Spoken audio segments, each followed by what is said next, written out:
Kenya is Quinta.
Imana, Alice Ikuzwe, Henriette Ishimwe, Margaret Vumilia, Giselle Ishimwe, Josiane Nyirangundineza, Belize Mrekatete, Katia Uwamahoro, and number 12 will be Sifa Ingabide. Opening the bowling for Kenya Mary, I see, is number 23. Is Marceline Ochieng. I think the Kenyan team. Marceline Ochieng is the opening bowler coming on strike from the banana plantation end. So Clinton, the decision of Team Rwanda to opt to bat first. What do you think would their game plan be? I like it. Rwanda has historically been a team that struggles to chase, so I like Captain Diane's decision to win the toss and bat fast. As we see the first ball about to be bowled, Sarah facing, edges the way down to third man, and she opens up the account with a boundary. Team Rwanda Mary are here and ready to post a big toto with that first boundary. It's a very, very good start there. I hope we can see the partnership build, especially that whereas Sarah and Diane are senior players in the women's team and probably seeing to anchor the team all the way. Full, and it's played there on the on by Uwera Sarah. Mary, she's been slightly defensive whenever she starts her innings. With that boundary we saw off the first ball, maybe you get the feel that today she comes out with intent and wants to have a bigger and better strike rate compared to what we've seen in the past from Sarah, you think? Yeah, I can see even from her body language, most of the time she tends to start very slow, and before she intends to pick up the pace, it's already way past the power play, which she needs to capitalize on. But the intent we are seeing from the both of them today is from the both senior players today. I think the mission is clear and simple. Go out there and get as much runs as possible within the power play. Driven there through cover by Sarah, who scampers for a single to bring Alice to face her first delivery of the innings.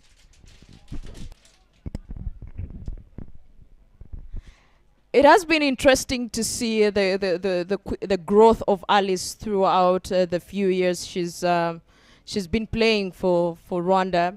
I can remember when she was still very young, all the way from Sorwate, and now she's opening for Team Rwanda, for the senior team women's team. It has been great to see her growth rate. It has always been a steep slope for her. Starts off watchfully, defends that straight to mid-wicket.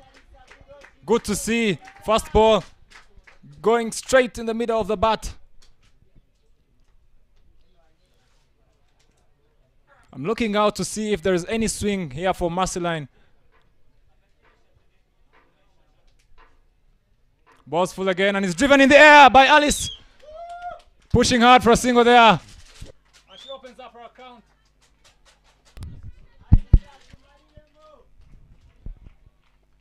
And that's the end of the first over.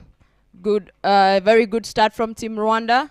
The intent is clear and it's impressive. Equally from Team Kenya, you can see, as usual, as expected, always cheerful, always energetic on the field, and are well known to be very persistent and very strong in terms of consistency.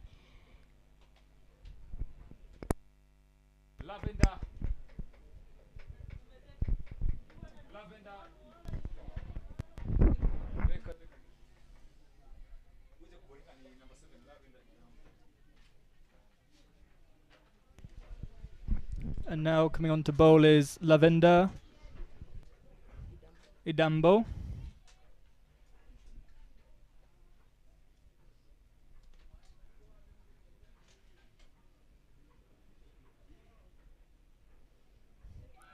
And a good first ball there from her spell. I don't think Kenya will mind the start. They've had too much. I think in the last over, the last ball was in the air, and first ball found the edge. So I think they're expecting to leak a few runs, but having the chances for an early wicket will definitely give them some hope. Good start here by Lavender.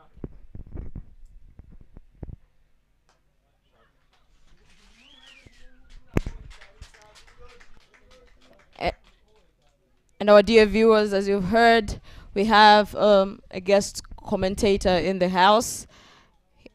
His name is Oliver. Thank you, Oliver, for joining us today.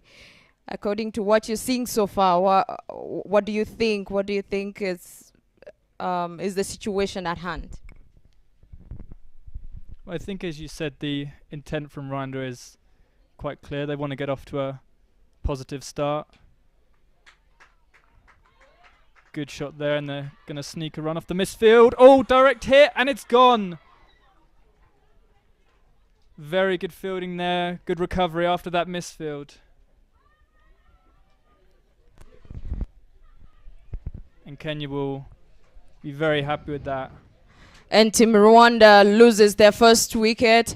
Alice Ikuzwe walks out very, very disappointed, as she seemed to be on a mission and she seemed switched on for this game. But unfortunately, she had to, she was run out pretty quick.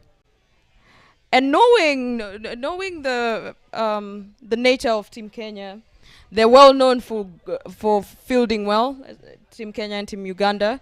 And in terms of straight hits, are not things that are, they're very usual stuff for them. So that was a very risky run, given that it was a very close call.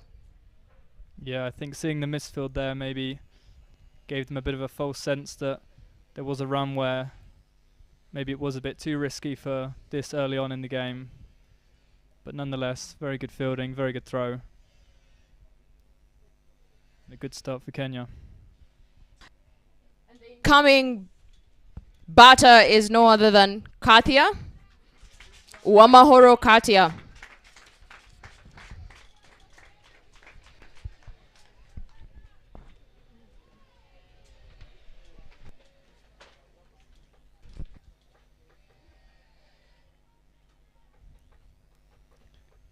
But yeah, I think with batting first, it can be a very good decision if you start positive like this, get runs on the board, put pressure on straight away. But at the same time, if you lose an early wicket, then the whole game does change very early on.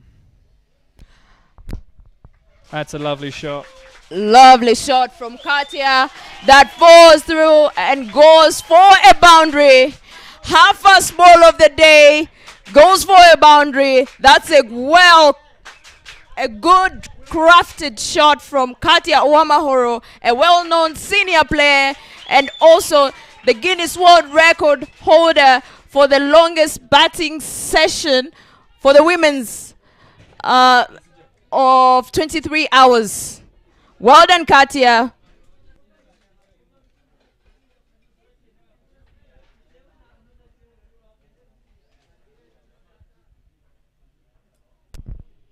Lavender continues, coming from the pavilion end.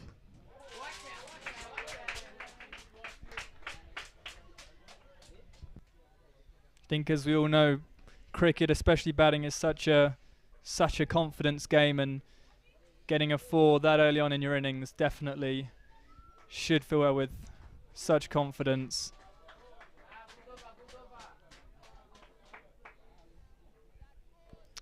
You're right, Oliver.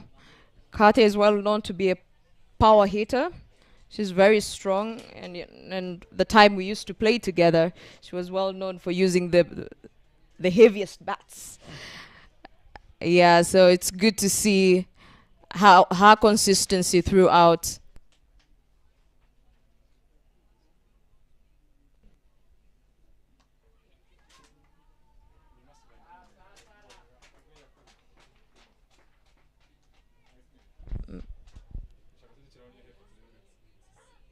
Marceline taking her second over from the banana plantation end and bowling to Sarah Uwera. I think it's interesting as well, saying that there's a power hitter at the crease in these early stages of the game where the field is, perhaps a little more attacking, more fielders close in, less on the boundary. It's a good chance to capitalise and use some of that strength.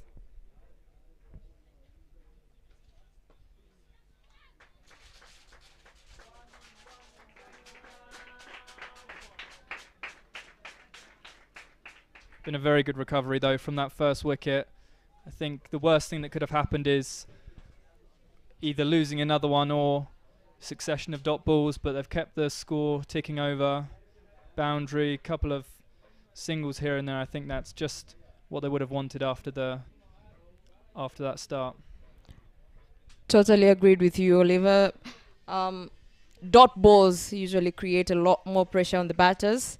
So the more they rotate their strikes, the more they keep themselves composed, and the more they're able to focus on the game itself.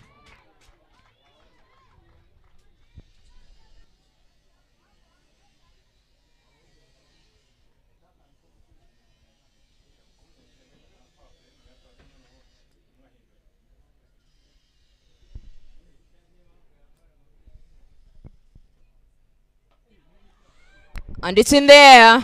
And it's in there. And Katia Uwamahoro is gone. Caught by the captain herself, Quinta.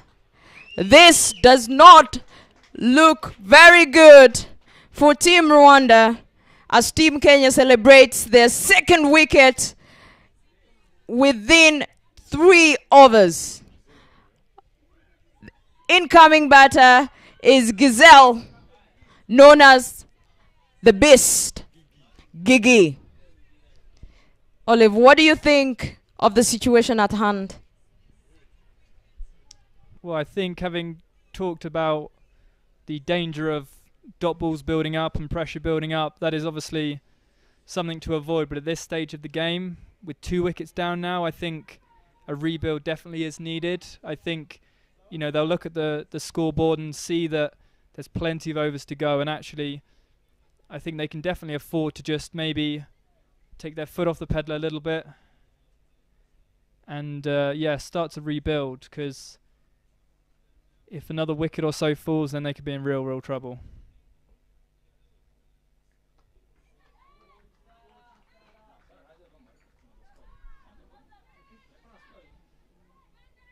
And you can just see from the Kenyan team as the over finishes and they're buzzing around the field, there's definitely good energy from them now. Those 2 wickets will have helped, and I think they're definitely going to feel like they're on the front foot.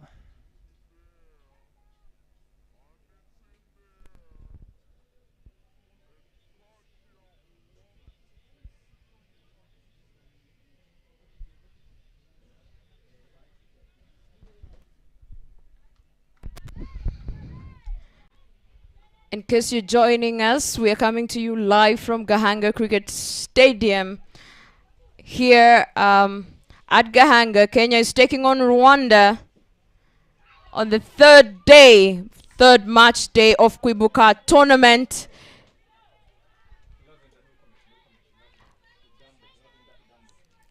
And Lavenda Odambo continues from the pavilion end. Olive, judging from the field setup, what do you think Kenyan game plan looks like?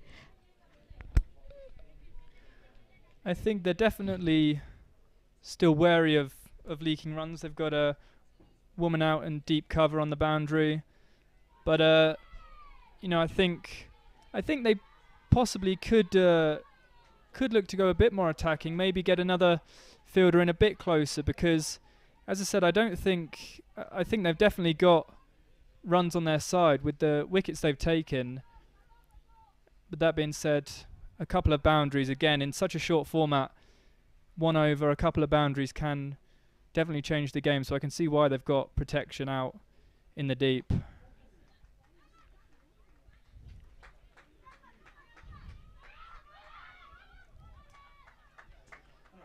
Good running there from Rwanda. Picking up a 2 there.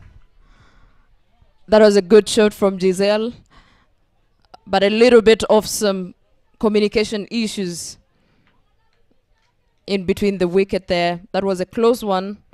If it wasn't thrown to the wrong end, Rwanda was at a threat of losing another wicket as quickly as now. And I agree with you, Oliver. I think at this moment in time, all Team Rwanda needs to do is regain composure and avoid pressure. Good shot. Going past the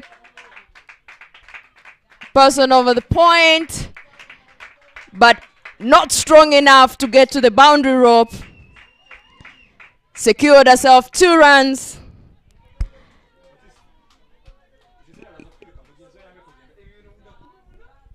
Giselle is well known to be one of the quickest person on Team Rwanda with it between the wickets. But again, that comes with its own risk of getting, there's a lot of history of getting the partner run out. And I think it's just about finding that balance. You want to be positive. You want to be on the front foot. If there are runs there, you want to take them. But at the same time, I think this stage of the game is not the time for risks. That being said, it's good to see positive running. And as the field gets slightly more defensive, then there'll be a chance to turn 1s into 2s and really put pressure on the fielders. But for now, I think quick singles shouldn't really come at the cost of great risk, because I think the rebuild is still definitely going on. मारती जी, fantasy Akhada में विदेश जाने का भी chance है। अब सुनो, हम आपको जाने देंगे। इतना सिखा दीजिए कि हम फॉरेन कैसे जाएंगे। फैंटेसी स्पोर्ट्स का असली अखाड़ा। इस गेम में वित्तीय जोखिम के तत्व हैं और इसकी लत लग सकती है। कृपया जिम्मेदारी से और अपने जोखिम पर खेलें।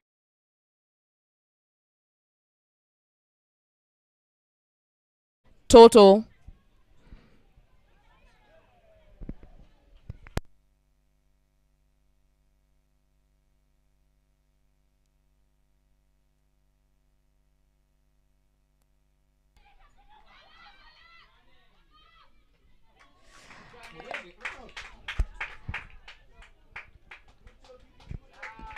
That was a quick run that was stored there by Giselle. As I mentioned, she's well known for cruising and sprinting in between the wickets. Mercelin continues her 3rd over from the banana plantation end.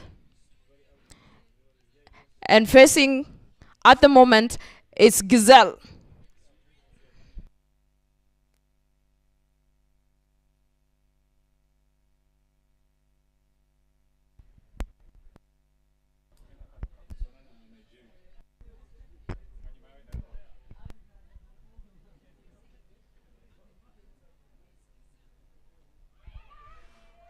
A nice shot there.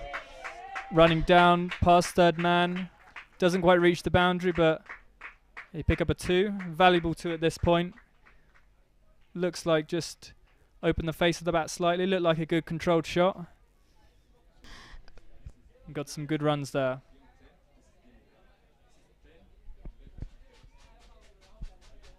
Meanwhile, game 11 at IPRC grounds. Botswana women are taking on Nigeria at the moment.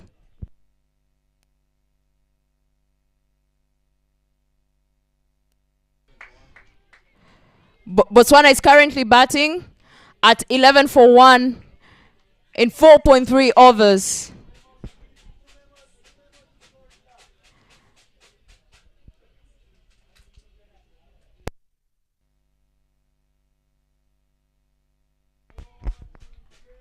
This has been a good start from Kenya here.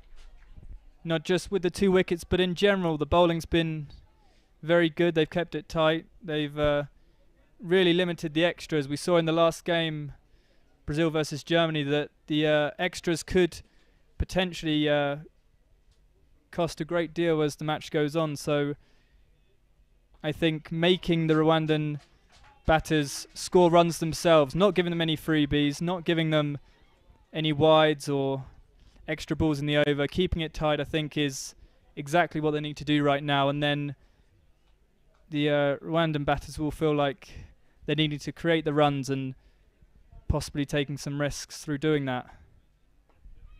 It's in the air, and it's just over backward point there. It was a good shot in the end. They've picked up 2 from it, but it's always positive if a bowling side is seeing the ball in the air, missing that backward point by a tiny amount, but still positive signs from the bowling team that, as I said, Rwandan feel like they're having to really create the runs themselves and making those shots that could potentially lead to something. Agreed on that note, Olive. Team Kenya is well known for trying to create pressure so that you make your own mistakes. And from your own mistakes, that's where they thrive. Lamvender coming from the pavilion end. Get a quick single there.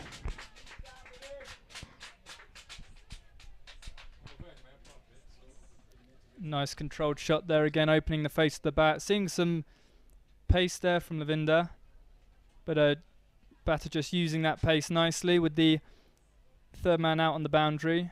Can afford to just dab that down and take a single. It is the last over of the power play. So it seems the mission for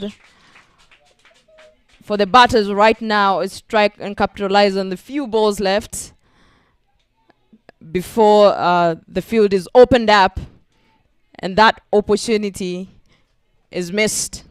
But as I mentioned earlier, Sarah is well known for getting it slow, and by the time she's getting into the play, the power play is over. Yeah, and although obviously typically the end of that first power play is often a relief for the bowling team, actually I think seeing more fielders going out deep, possibly providing some easier runs for the Rwandan batting team at the moment, maybe not having to force the shots as much, should be a few more singles. And that's a lovely shot going straight. It's running away to the boundary, and that'll be 4 runs. Lovely straight drive there for 4 runs. A big shout we can hear in the background from the Rwandan camp as they celebrate Giselle's signature shot.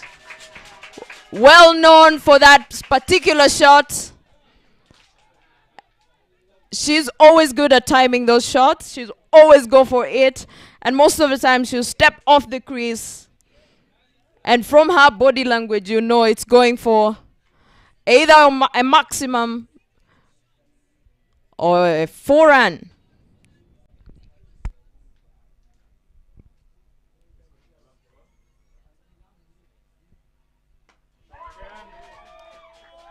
shot, Nice. ending the power play nicely and capitalizing on the misfields.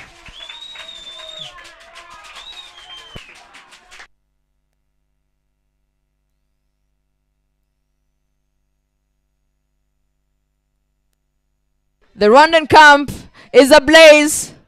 Everybody is upstanding because the seats are getting too hot to handle. Giselle is entertaining the crowd with her particular signature shots and her attitude particularly. She's always been very young, but have had a very good attitude. And another potential boundary. Making use of that power play to her advantage. Getting two back-to-back boundaries. The well-known Giselle is showing her colors, making Team Kenya reduce the morale. She's done very well in making Team Kenyan fielders run around in all directions.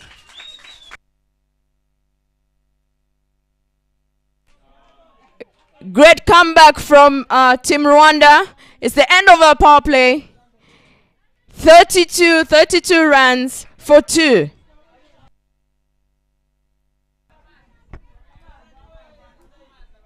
And how quickly a game of cricket can change. Just like that, a few lovely shots, really well timed, and suddenly the crowd making lots of noise, and that's exactly what the batters out there will want to hear. Filling them with confidence and hopefully leading to some more lovely shots like that.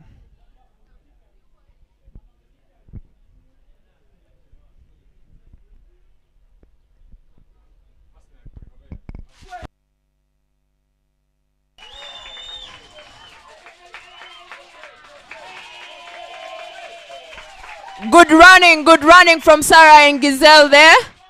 There was a little bit of a thinking about it moment, but knowing Giselle, she has no time to think about that. If it's a go, it's a go.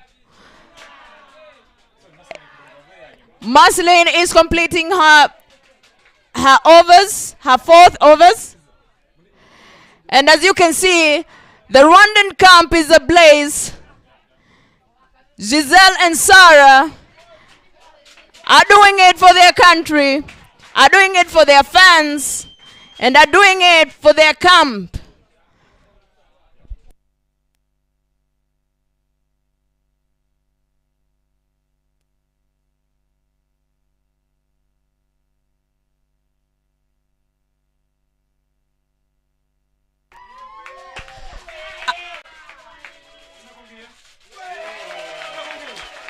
That was a close one there.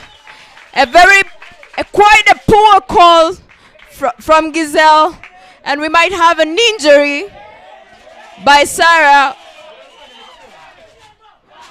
who was trying to catch up with the fielder's threat of a run out. You can see the medical team rushing in. Hopefully Sarah is all right. And as you can hear in the background, the Rwandan camp is ablaze. There's nothing that will stop them.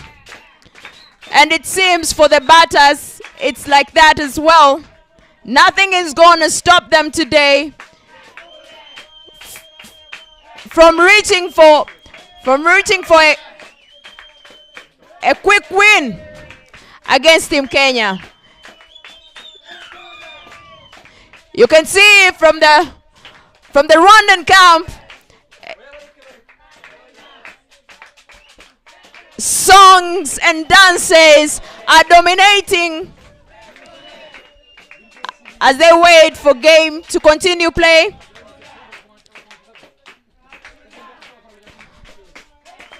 We see the medical team rushing back out and Sarah Uwera upstanding. That's a very good sign that we are still, Sarah is still good to go. A very quick good start, but hey, do not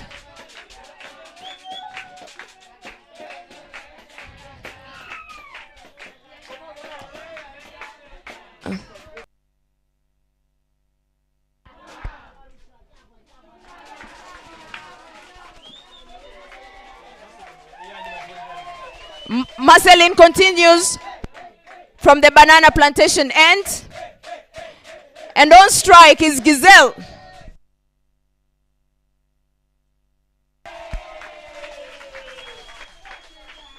I think home advantage is a interesting topic in all sport really, and I challenge you to find someone that would argue against home advantage here, providing some serious help for these batters. Hearing the noise, the music, the dancing, it's just going to be doing so much good, and yeah, definitely using the home advantage well. It's a great atmosphere here so far, and I think a lot of that is down to these two batters at the crease at the moment, providing a reason to cheer, because it obviously works two ways.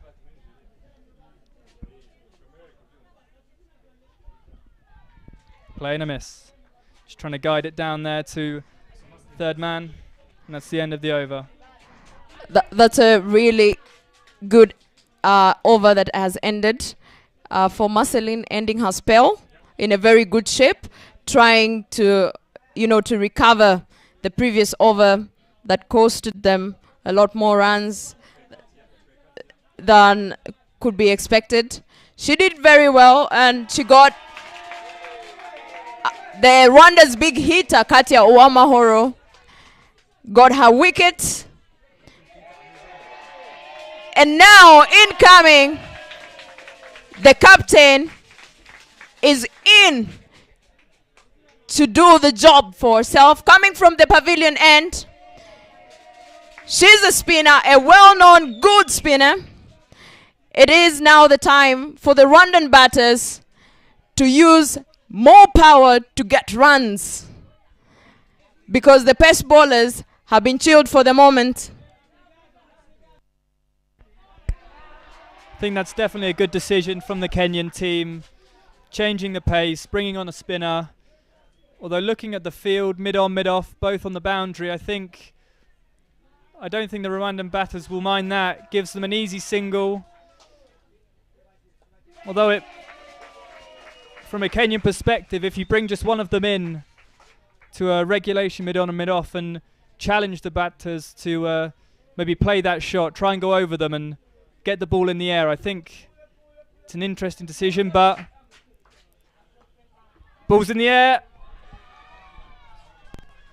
Another wicket is down, and Sarah Uwera is gone. That was quite a cheap shot, not well connected, and ended up right above a fielder.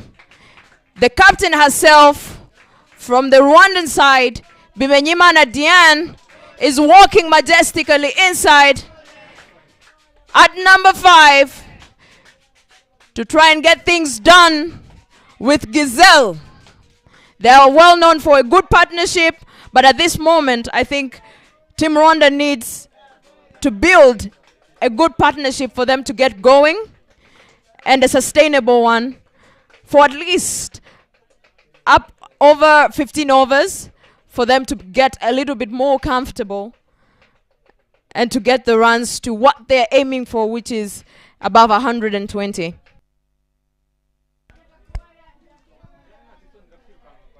Yeah, in these middle overs, the last thing you want is to be losing wickets. Obviously, they'll expect the bowlers, the Rwandan bowlers, at some point to be in at the crease, but anything earlier than perhaps the last 4 or 5 overs will be too soon from a Rwandan perspective. So, as you said, rebuilding, being patient, taking their time, I think is vital, because if wickets start to tumble, then scoring could become a real challenge here. We can see the captain struggling a little bit with the spin So it's basically captain against another captain, trying to show what they're both made of. But it will require the Rwandan captain her personal initiated energy to get that run going. Because Captain Quinta says, unless you do it for yourself, I'm not going to do it for you. That's a good run. Dropped it on the square leg.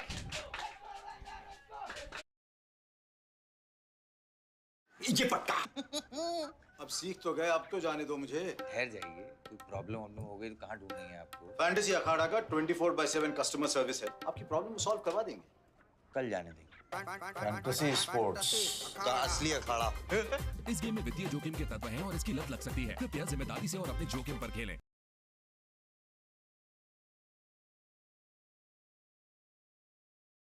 Another spinner coming from the banana plantation ends. Melvin Idambo, I beg your pardon. I think the Kenyan team has understood, has been trying to analyze, and it seems the reduction of pace and the trajections are working in their favor. So it seems they're going to use that to their advantage, trying and get as many wickets as possible through creating pressure for the batters. And I think another good thing about having spin at both ends from a Kenyan perspective is just being able to get through these overs quickly whilst they're on top. Being able to really get through them, keep the momentum up, not give the Rwandan team much thinking time at the crease. See, they're already now, the ball's back in the bowler's hand, ready for another ball. Keeping the pressure on. Play and a miss. Given with Giselle's batting style, I would say and I would suggest that she would go for a drop and a quick rotate of strike, and giving Diana an option, an opportunity to do what she does best, who's really good at sweep shots and also pull shots. But it seems the bowlers are not giving that as an option as well. Olive, one thing I've actually noticed about the Kenyan team is that they're not giving extras at any cost. I think, judging from the previous game that we had here, there were a lot of extras that even costed the German team the morning game.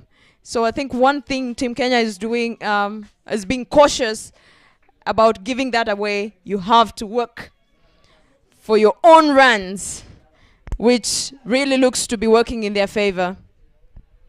Yeah, definitely. I think as a batter, if you're under pressure and you see a ball go down the leg side, get some runs on the board just by standing there, I think that's exactly what you want. Whereas, contrastly, if you see the bowling team not giving you anything, every ball on the money, which it has been, there's been even drag downs from these spinners, short balls, full tosses, they really haven't given much away at all. So it's really having to make these batters work for their runs, which they're doing, and the field is set. It doesn't look like there's really many space for boundaries here, although should pick up a couple.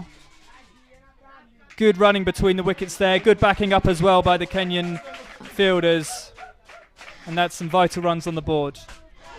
That was a little bit of a slow run from Diane there, because if the ball landed in Quinton's hand, there was no chance that Diane will still be enjoying more of her batting at the moment. And Quinta continues.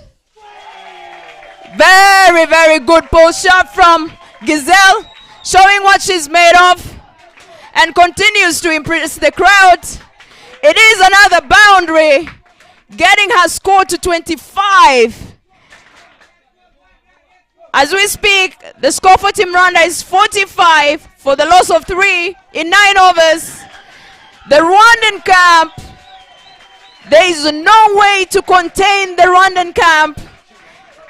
They're blazing the tents off. And all the cheers coming from the Rwandan camp should be motivating the batters in there to know that they have support out here. Captain Quinta continues her over from the pavilion end. Another one pulled straight to the fielder.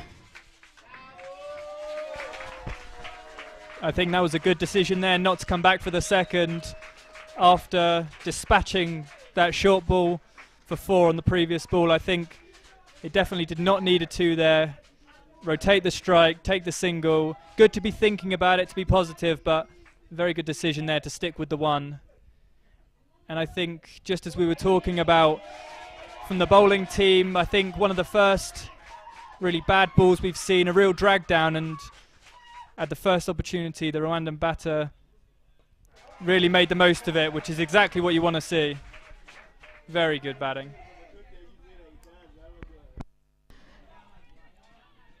For those who are just joining us, we are coming to you live from Gahanga Cricket Stadium, where the host, Rwanda, is taking on Kenya, who are the defending champions of Kwibuka tournament. This is going down here at Gahanga Cricket Stadium, which is located in Kichukiro district at the outskirts of Kigali. It is a very beautiful ground, a place that you deserve to come enjoy some cricket and also enjoy some good time.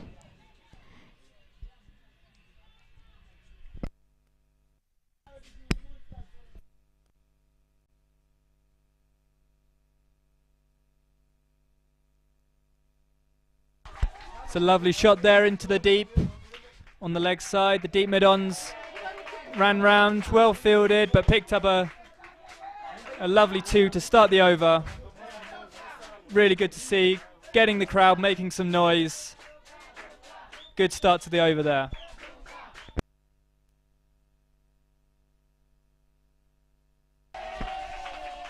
And again, into the deep on the leg side, and they have made the most of that misfield. Really good running, very alert. And as a batting team, that's what you've got to do. With a team like Kenya, who are so good in the field, any mistakes they make are really like gold dust, and to use them with the sneaking an extra run in between the wickets, really good running. I agree with you, Olive. The batters are doing very well to capitalize of any mistakes. Though few are being made, but they're not leaving any mistake unattended. Capitalizing on it to get the most as they can, especially when you're facing a big team like Team Kenya. The last thing you want to do is not capitalize on the few mistakes that are being registered. That's a very, very nice shot from Giselle.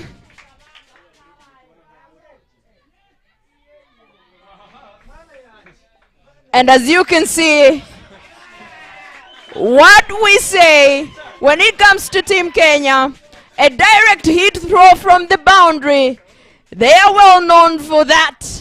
And this is why, as a batter, you can't afford to have miscommunication when you're dealing with a team like Kenya. You need to be very wary, because they don't leave any errors unpunished.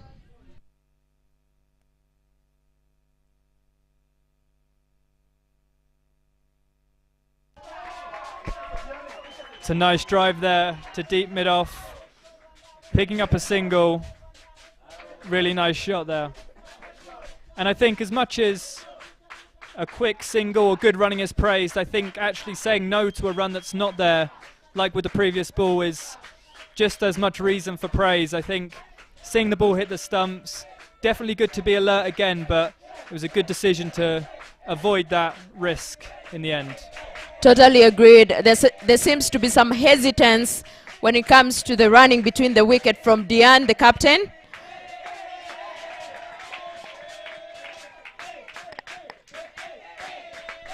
Very good intent from Giselle. Ishimwe Giselle from Rwanda, well known as the Beast Gigi. A lot of celebration coming from the Rwandan camp, and a lot of statistics seems to be going down as well. Every player, everybody analyzing as much as they can.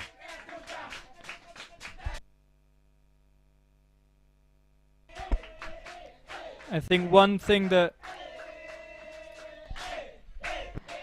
we can see, as you can see, supporters are everywhere. Even up the fence, people are here to cheer up for Team Rwanda, and it seems Giselle have made a notice of it because she's doing well to show off her skills even to the neighboring community of Gahanga, so that they may remember that Giselle was once here and was once a beast, as they call her, Beast Gigi.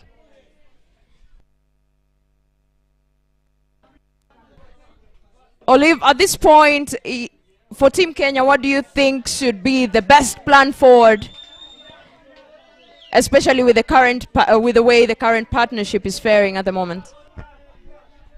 I am liking the Kenyan field setup because, as I mentioned before, you look at the field and there's really not any obvious gaps for boundaries. It would take a really good shot to get a 4 at the moment, and so I think letting the runs tick over, like there, a really good shot in the power play, probably would have got a 4 for that, probably deserved a 4, but they have a woman out deep mid-wicket, and I think at the moment, whilst all they're having to worry about are singles, maybe the odd 2, I don't think Team Kenya will mind that. I think limiting the amount of boundaries, limiting the runs, frustrating the batters at the crease, I think it's a good game plan for now.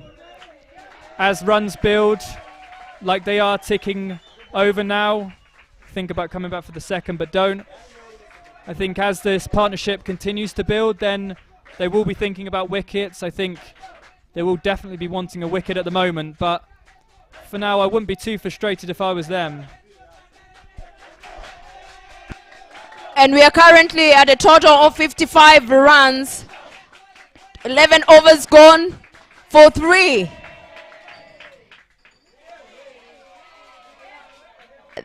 That was a close one. Gigi was almost stumped there. And now it gets me thinking, Olive, with the intentionality that Giselle is showing at the moment. And as you mentioned, if it was during the power play, that shot would have definitely gone for a 4. Do you think it would have been worth for Team Rwanda to have Giselle bat at the very first order to capitalize on the power play? It's an interesting thought, definitely. I think what can't be overlooked, as much as I'm sure Giselle would have done lots of damage at the top of the order, she's been really vital for Team Rwanda for this rebuild, showing her class, and I think if they'd have lost her early on, then it would have been just as devastating. So I think having her in the middle orders, I think thinking about longevity of the innings, keeping her in for as long as possible will definitely be a good thing for Team Rwanda. And I think we've just seen this ball and the previous couple of balls, Giselle playing a shot, then afterwards telling herself, play with a straight bat. Again, Kenya possibly frustrating their batters at the moment, making them play shots that they don't really want to play. Having to try and heave it into the leg side, looking for a boundary, when really they want to be playing with a straight bat. So I think in these middle overs for Team Rwanda, just keeping the score ticking over, trying to preserve these wickets while 2 very talented batters are at the crease will be a real positive for them, not to get too frustrated. If they're picking up singles, 2s, the odd boundary, for now I think that's fine, and then possibly thinking the last 6 overs maybe to really kick on, really try and be positive and look for those boundaries. but for now they're few and far between. I totally agree with you, and I think with the way the innings are the inning is unfolding, seems to be in Team Rwanda seems to be doing really well at the moment, and it seems like their goal of getting beyond 120 still looks like a reality, as we can tell from now. And again, coming back to your point, it matters that they keep the partnership going for a while, and now try to do stuff at the last 6 over. Try to get in going as much as we can.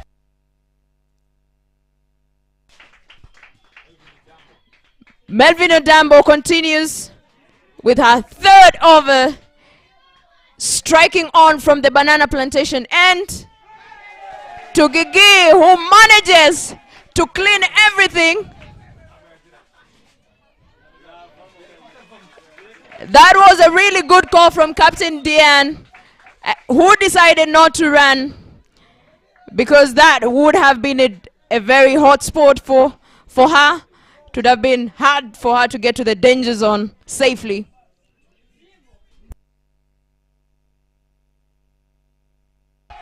Runs here for Diane. It's going to the boundary, and it is 4. An incredibly valuable 4. It's been a while, and you can hear from the crowd how much that means. A well needed boundary at that point. Abuga couldn't get a hold of the ball, and she had to run after the ball all the way past the rope, taking Rwanda to 61 for 3 in 12 overs.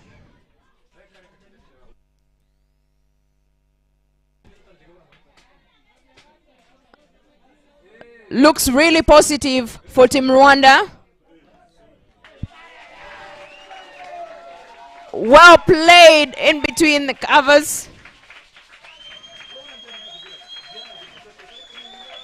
Diane is well known for identifying where the gaps are, which is very much needed.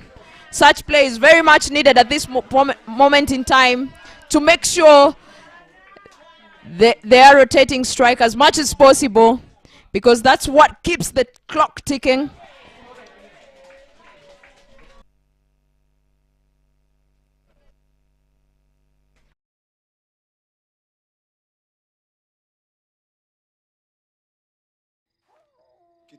कितने पैसे चाहिए?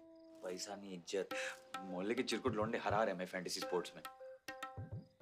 आप expert हो, सिखाओ। सिखाऊंगा तो जाने दोगे? फैंटेसी स्पोर्ट्स का असली अखाड़ा। इस गेम में वित्तीय जोखिम के तत्व हैं और इसकी लत लग सकती है। कृपया जिम्मेदारी से और अपने जोखिम पर खेलें।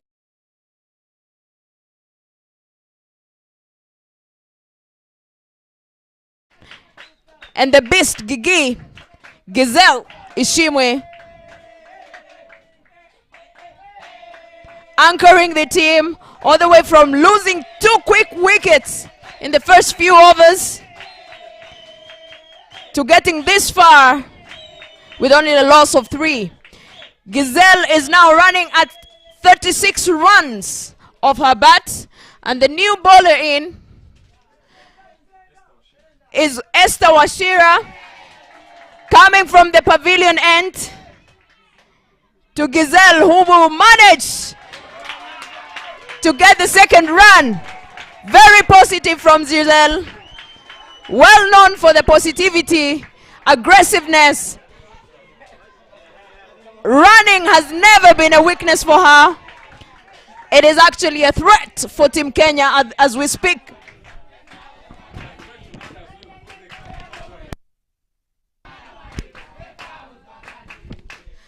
The Rwandan camp can't be contained. Everybody is upstanding. The seats are getting too hot to handle because of the show that Gizelle and Diane, the captain, are giving the fans.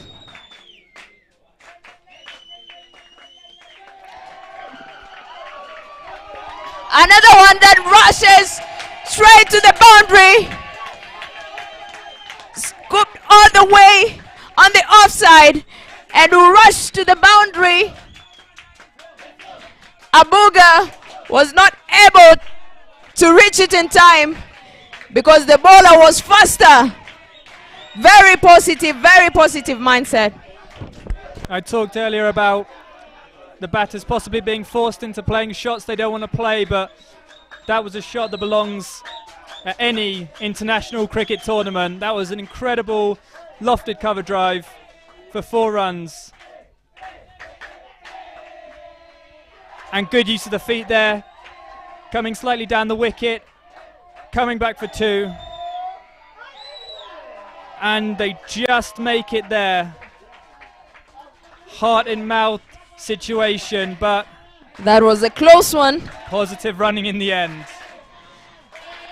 It was a close one. I would say if I was asked, that wouldn't be worth getting off for, but positively she made it on time and capitalized at Wairimu's inability to get the ball first time. A lot of dancing and singing coming from the Rwandan camp, putting some pressure on the Kenyan camp. You can tell the fielding side is on a very calculative mode at the moment. What do we do now? Another one might not necessarily get to the boundary. Help them get 2 runs there. Very positive from Giselle, I would say. I think Deanne and Gazelle here know exactly what this crowd want. They want runs, they want good shots, they want boundaries, they want hard hits to beat the fielders, and that's exactly what they're getting here. Straight to a fielder there at point, but nonetheless it's been a good over for Rwanda. Runs coming from it, some really nice shots, positive running. And is this the shift that we're seeing as we go into the last 6 overs to another gear for Rwandan? I would say this is the same pace to get onto, as they still have resources behind. They're only 3 wickets down. And as you can see on the scoreboard, Giselle is smelling at her at the possibility of a half century for her. We've seen 2 half centuries today from Team Uganda with Kelvin and also Team Botswana. Team Botswana in the first day. Is this a 3rd half century of the tournament loading? Only time can tell. Very positive playing from Team Rwanda.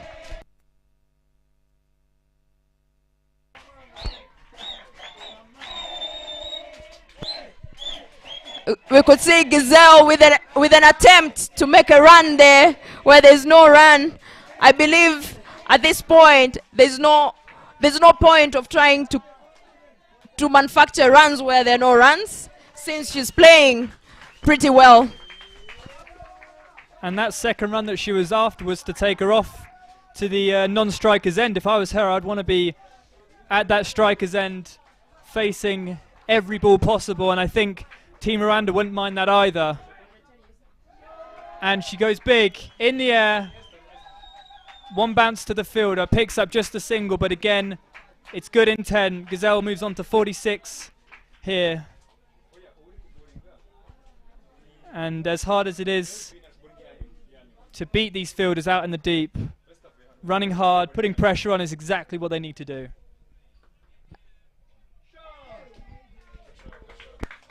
Great shot there, and Melvin completing her spell. She seems to be consistently doing a really good job for Team Kenya. She seems to be slowing down the morale and the speed from Giselle. You can see she's trying to take off, but not quite enough to create a run from it. And going back to that previous ball with that lovely shot that found its way straight to the cover in the early stages of the innings. As a batter, you don't mind that. If you play a nice shot, if it goes straight to the fielder, that's fine. But later on, it does get a bit frustrating. You want to beat these fielders. You need the runs on the board. But another nice, tidy over there from the Kenyan team. That's the end of the 15th over. Wachira is back on strike from the pavilion end for a second over. It seemed to be to have been a very expensive over for Team Kenya.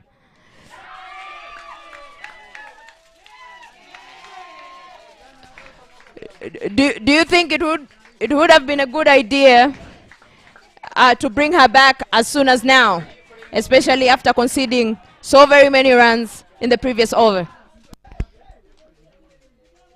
Well, I think it's safe to say that I'd much rather be on a Rwandan team right now with the momentum going. I think Kenya will need to come up with something.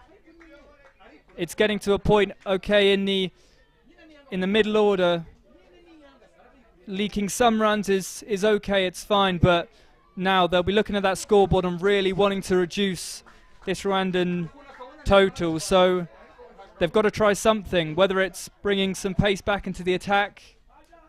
I'm not sure, but they need to do something here. This has been a good start, though, nonetheless, in this new over. A good comeback from Wachira. This over seemed to have been in the air, not close enough for Captain Abel to get under it properly. That was really close.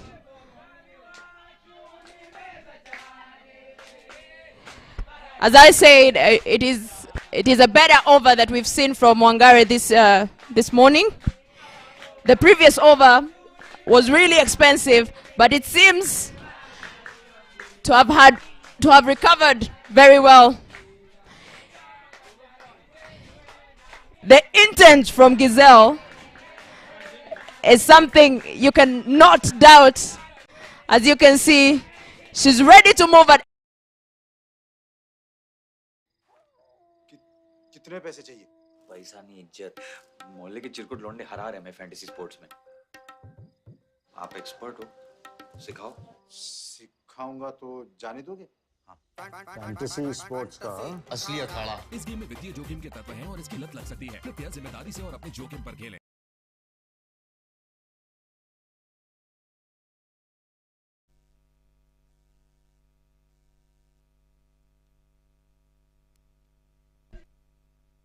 Now it seems there has been a change of game plan in terms of the bowlers lineup. The new bowler coming in from the Kenyan side is Mary Mwangi. She is the only person who got herself a hat trick in this tournament. Would you say that the captain is trying to capitalize on her bowling form to try and break this partnership? Yeah, definitely, and I think it's exactly what the Kenyan side need. As I said, something different, and I don't think you'd mind seeing someone who took a hat-trick in their opening game coming on to bowl, because clearly she's got something in her locker, and hopefully she can bring it out here, the Kenyan team are thinking. But at the same time, new bowler, chance for the Rwandan batters to put pressure on this new bowler. Get on the front foot. The ball's in the air. Looks like it's landing safe. Oh, good effort there from the Kenyan fielder. Really good effort. Now Giselle is closing up. Can see her half century. Too close. But hey, this is Team Kenya we are talking about. Daisy tried to get under the ball, but she couldn't get there on time. 50 up for Gazelle.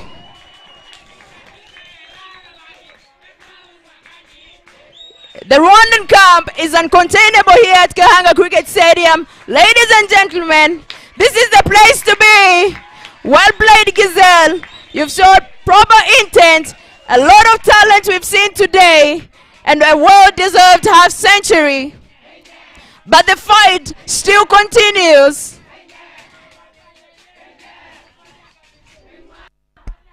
Yeah, just a quick race at the back there from Gazelle, and I think that shows exactly what the intentions are. This isn't a job that's been done. It's a well-deserved half-century, as you said, but there is still a lot of work to do here in the remaining 4 overs of this Rwandan innings. I agree with you, and especially that we are talking about Team Kenya here. It is a well-deserved one. However, the fight is still on until it ends. I would tell you for free, Team Kenya surprised us in the previous Kwibuka tournament after beating Nigeria, after beating Namibia,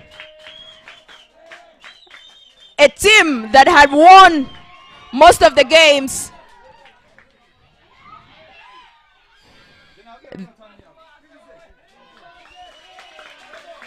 That was a little bit sloppy there from Giselle.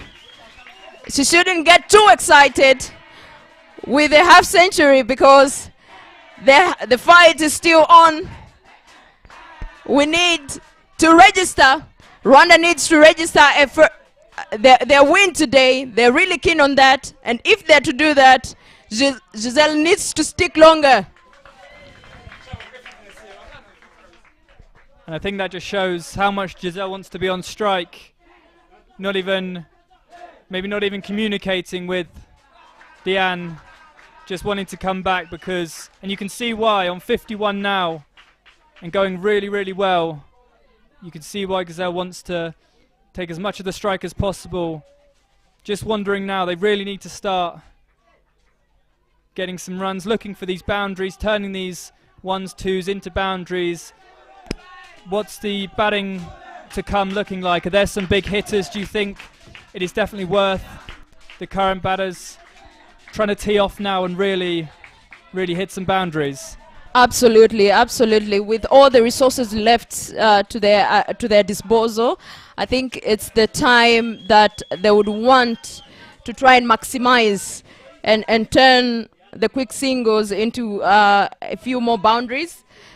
So with the really good bowling that we are seeing from Team Kenya, it's going to be tough, but it's worth going for it, especially Giselle, because she's capable of. We've seen her clear the boundaries for the maximum. So does Diane. So I think it's a good time for them to just let loose and try to get Team Rwanda all the way past. If they are to get Rwanda past the 120 mark, this is the time to show intent as well.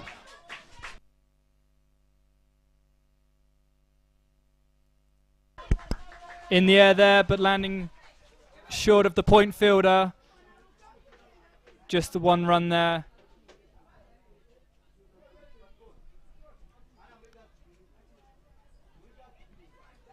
And I think this sharp Kenyan fielding will be frustrating the batters out of the crease. It's a good field set, these big hits over the bowler's head. Just being one in the air, it's made it past cover, and it's run away to the boundary. Very much needed there, valuable 4 runs. A lovely shot. A very beautiful shot from Diane, who's a very talented player. Her talent has been consistent ever since I knew her. So I think it's a good time for her to let loose. She's apparently one of the few players who can play almost all shots in all directions. And I think this is the time to capitalize on her strength to do so. A very good shot. That would race to the boundaries. Now the pressure is on. Kenya is under pressure here at Gahanga Cricket Stadium. We are seeing the misfield, something that is not known for Team Kenya. Rwandan team, the batting team, seems to be creating too much pressure for the fielders to handle.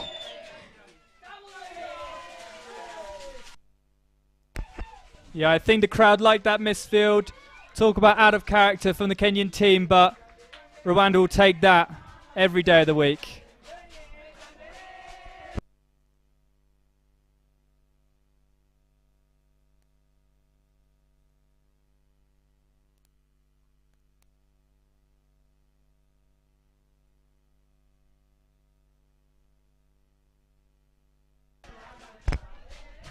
These deep mid-off fielders seeing a lot of the action. With spin bowlers at the crease, it's hard to, there's no pace to use, so really the batters will be looking to score in front of square.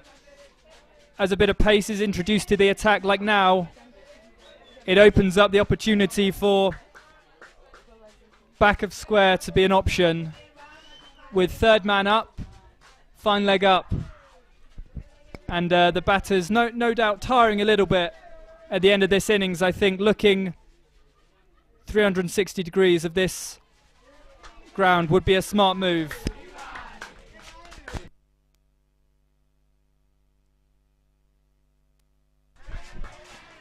Really beautiful atmosphere here at Gahanga Cricket Stadium. We are seeing a lot of dancing, a lot of music, a lot of cricket happening at the same time. It is very rare to find that anywhere else. All roads at the moment leads to Gahanga Cricket Stadium here in Kigali, as everything seems to be ablaze. Rwanda is now at 98 runs in their 19th over for the loss of 3 wickets. Very good innings we've seen from Team Kenya. Very positive as well. Positivity we've seen from Team Rwanda, especially with the bat, as they're well known for being stronger with the field and the bowling.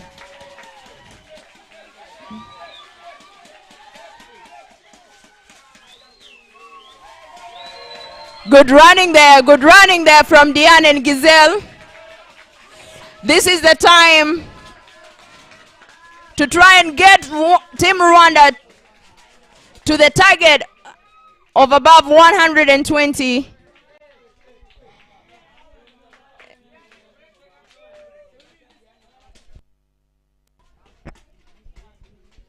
And I think the atmosphere here at Gahanga Cricket Stadium will be so valuable in these final few overs to really get the Rwandan cricketers' balls in the air. It's a lovely shot. The deep mid-on is coming round. They pick up 2. And as I said, the atmosphere here will be really helping these batters to find that extra 6th gear and really, really push on and finish this innings well, as they seem to be doing. With the ball coming from the banana plantation end is the Kenya's very own Mary Mwangi. She seems to be smiling. I am not sure why she is. It seems there are plans, and is under the ball, and Ian is gone after giving a very good offer, but could not clear the boundaries. The intention was very clear.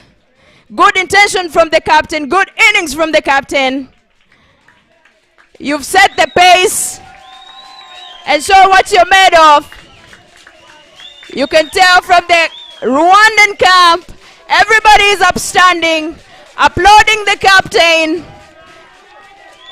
who has shown what she's really made of, and has shown that you can also lead from the front.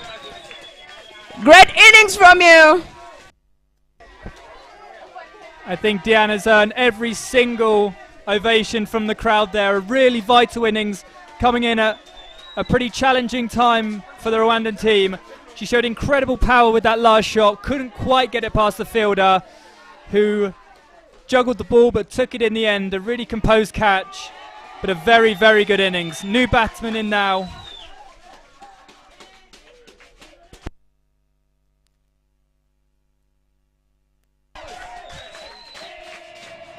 That was a close one. That was a close one. The new batter in is no other than Henriette Ishimwe.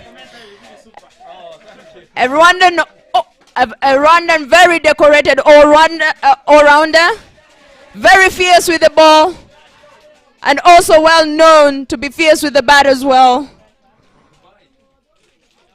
She recently just landed back in from Dubai, from the Fairbreak tournament, where she shined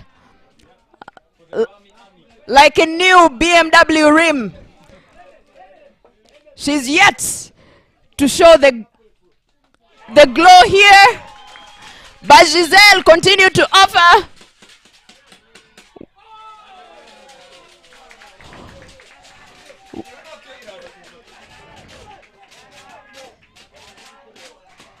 I believe it is just wise for Giselle to finish off this innings instead of giving away her very decorated wicket. She's made so much effort to make it look as it is right now, rather than to give it away like that. I would rather she just offers.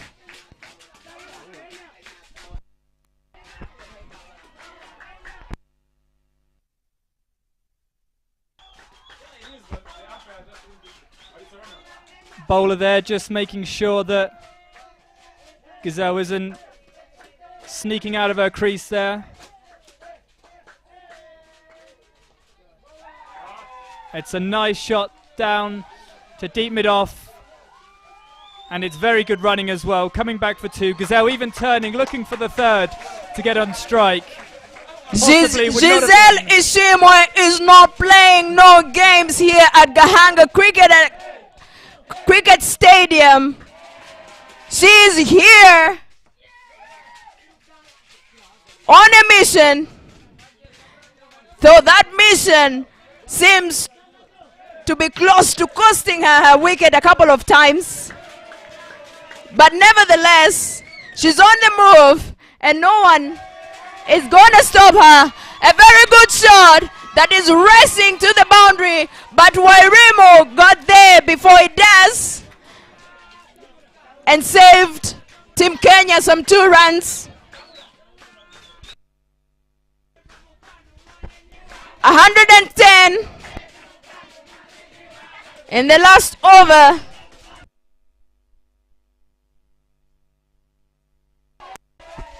And another powerful shot over the bowler's head, but yet again, I think the busiest fielders of the innings so far, the deep mid-on, deep mid-off coming round, doing more good work, but again, it's what we want to see, a fresh new batter in, being positive, being powerful, really trying to look for that boundary here.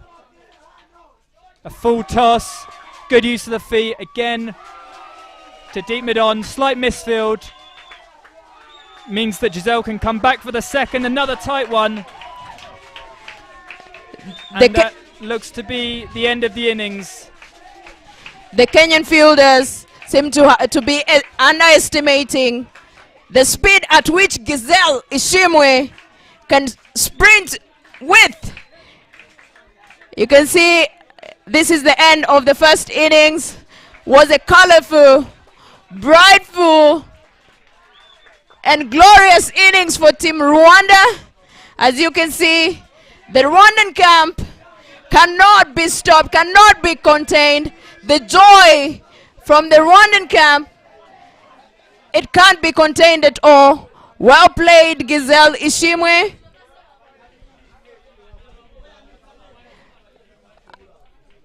Our lovely viewers, we've come to the end of our first innings.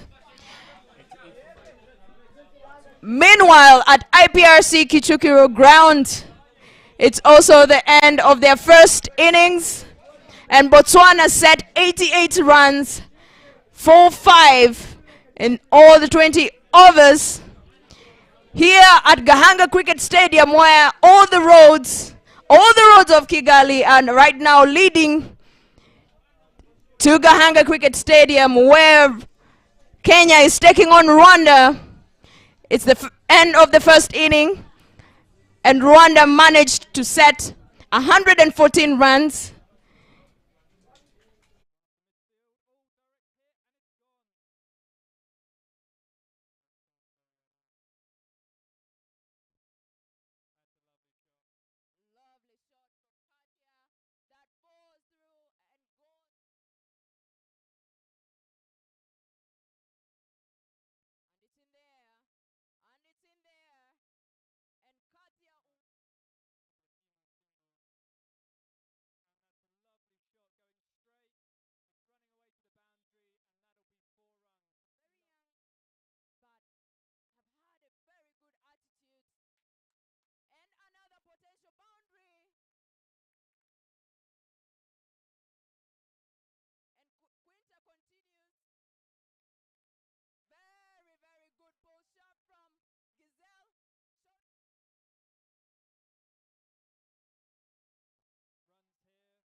A very good delivery there from Muhaweni Mana. Immaculate. She's been an exceptional bowler consistently for the past few years, and now she seems to be on a mission as well. Early wickets is the way to go for Team Rwanda. In air, but falls to no man's land, helping Kenya register their first run of the innings.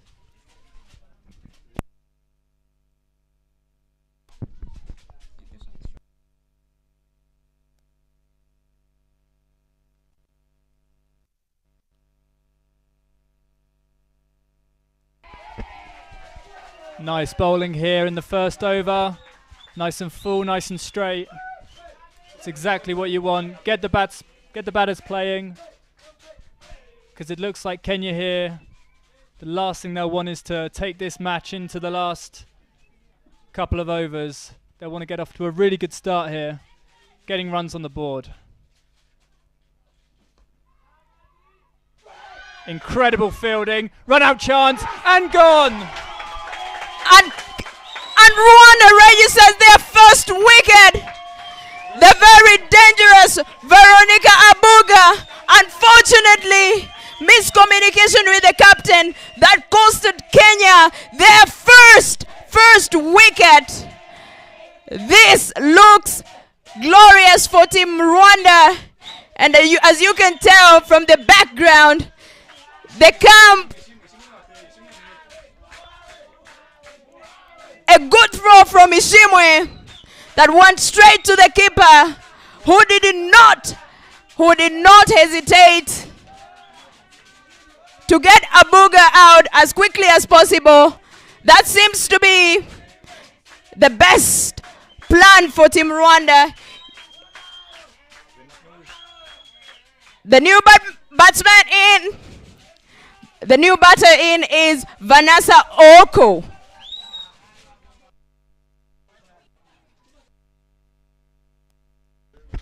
Yeah, what a start here. The stop itself showed great athleticism, great fielding.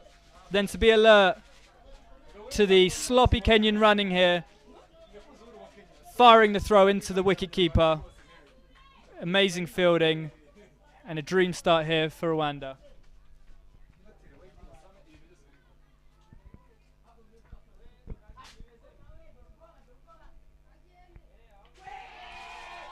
And again, just look at that field. As soon as that ball comes off the bat, almost all the fielders buzzing around, backing up, attacking the ball. It's just what you want to see from a fielding side who have a respectable total to defend, but in no ways uncatchable. So they'll need to be sharp in the field. And that's just what they've been so far.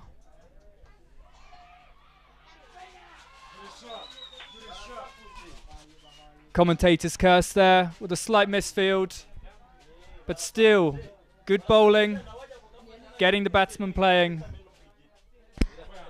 A little misfield there from Alice, and as we all know, both teams have proven that not to take any mistake for granted, and helped Team Kenya to register their second run of the innings.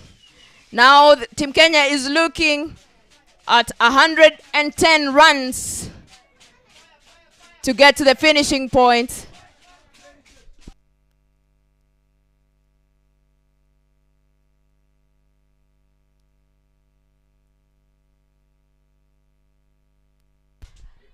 And the second bowler coming from the pavilion end is Belize Murekatete,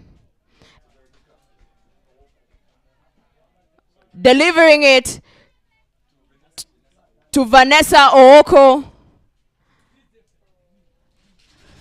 Belize is well known for her pace.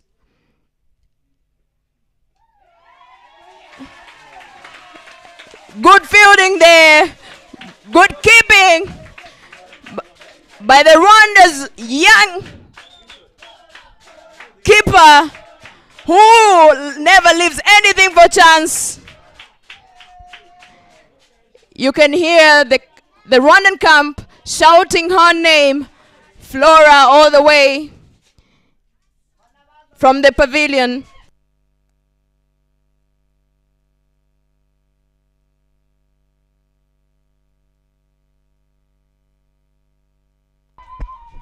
That powerful shot there, just beating the mid-off and going for 4 runs.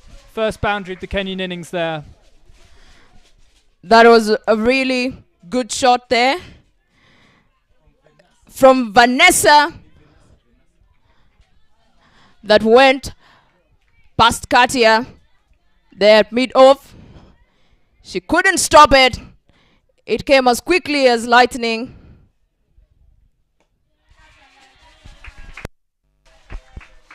And that is, of course, one thing about bowling with such fierce pace. The quicker the ball comes onto the bat, the quicker it can come off. Which is why I do quite like the field set here. The deep fielders behind the bat, because as we saw in the previous innings and the previous game, how good a shot it is to go behind square. So they've got protection there, they've got a slip in, showing attacking intent. They know they need wickets here. But with that lack of protection in the deep, in front of square, that just means that these fielders need to be as sharp as possible, putting their bodies on the line here. But I'm sure, no doubt, they'll be happy to do that for their country.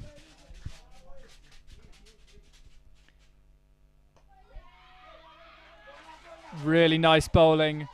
Again, great energy in the field. The crowd appreciating it a lot. Rightfully so. Great body language there from Team Rwanda.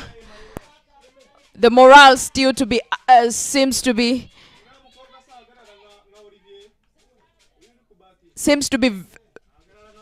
up.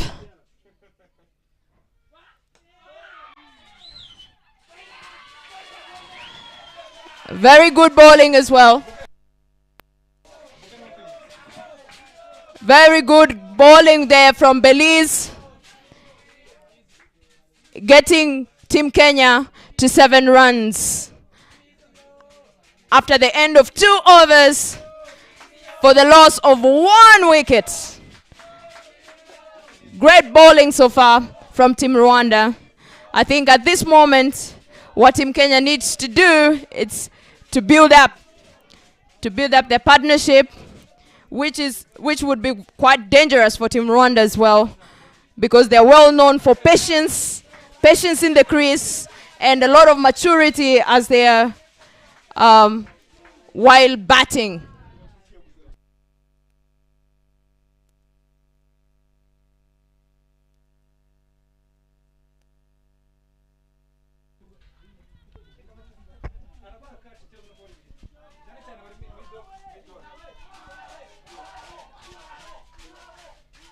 Now the 3rd over starting here from the banana plantation end.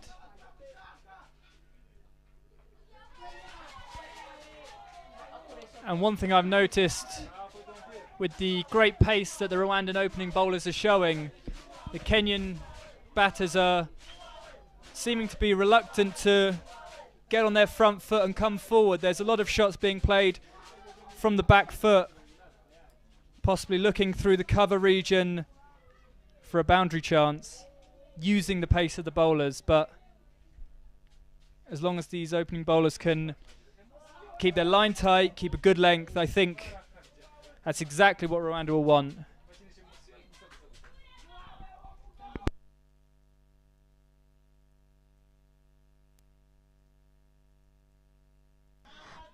Olive, I should say for free, it's impressive to see how far Team Rwanda has come. I remember the time when Team Kenya would use their second team while playing against Team Rwanda, and it has been very impressive, and I've been very fortunate to witness the transition from the very first edition of Kwibuka, where it would have been so hard for Team Rwanda to even register 50 runs against Team Kenya, to now playing their A team and registering 100 up. Very impressive, and I should say a great effort from Rwanda Cricket Association for investing in a women's cricket and seeing them grow this far.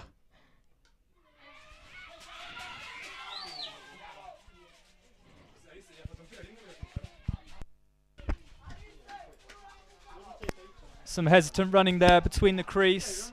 Slight misfield. Perhaps let the Kenyan batters off. But yeah, as you were saying, I think from what we've seen so far, it's without a doubt that the Rwandan team are not here to make up the numbers. They're not just here giving the Kenyan team a bit of competition, but really are coming head to head and showing what they're made of. Ball's in the air. Oh, and it's been put down by mid-wicket. As frustrating as that is, it's positive signs for Team Rwanda. They would have loved for that catch to stick and to have their second wicket, but seeing that ball in the air, seeing the batters nervy, all the more nervous after that shot. Looking forward, I think that is a good sign. But always frustrating to miss out on such a good chance there. Yeah, that was a very, very big wicket that was missed there by Alice. And I should say that in such a game, you can't afford to miss such mistakes, especially against a team that's not giving any chances to any mistakes you make. So I would say if Rwanda is to manage to defend this, they have to show intent either way from the beginning and make sure less and less mistakes are made. As we can see so far, we've not seen any extras, which is a good sign. But again, we need to see the same intention from the fielders.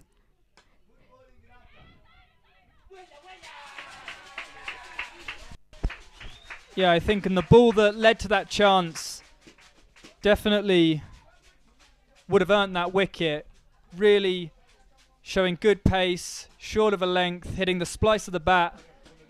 I think that aggressive bowling is really needed here at an early stage. As Kenya sneak a single there. However, decline any chance of a potential extra run there. There seems to be a little bit of a pressure situation going on with the fielders. I think especially for missing that huge catch, Quinter's catch, Ali seems to be a little bit off balance because of it. But I think, as the saying goes, the fight must continue. The game is not over yet. So on to the next. And an interesting field change there as well. Fine leg coming up to the circle and mid-on dropping to the boundary. Whether that's a change in intention from the bowlers, perhaps. Bowling a little bit fuller, perhaps. But definitely they're thinking of what they can do. They're not letting this game settle. They're reacting to what's happening, and that's a good sign. And as it stands, it seems Kenya are quite happy just to get their eye in, play some defensive shots. They've been led off massively with that fielding error. Perhaps a second life for them. Team Kenya is well known to be one of the teams that, you know, do their game and thrive even under pressure. They never have pressure. I think it's a lot more of maturity that we've learned from them over the years, and that's why it would be too early to celebrate now because it is a team that you never know how they build up. Very calm, and up to the last man standing, there's always a chance to get the win to their favor. An incredibly difficult chance there. A second life for Quinta there. That was a heavy shot. Would have been a brilliant wicket. I would say Quinta seems to have more lives than the card itself. Today might जाने का भी chance है. अब सुनो, हम आपको जाने देंगे. इतना सिखा दीजिए कि हम फौरन कैसे जाएंगे. फैंटेसी स्पोर्ट्स का असली अखाड़ा. इस गेम में वित्तीय जोखिम के तत्व हैं और इसकी लत लग सकती है. कृपया जिम्मेदारी से और अपने जोखिम पर खेलें.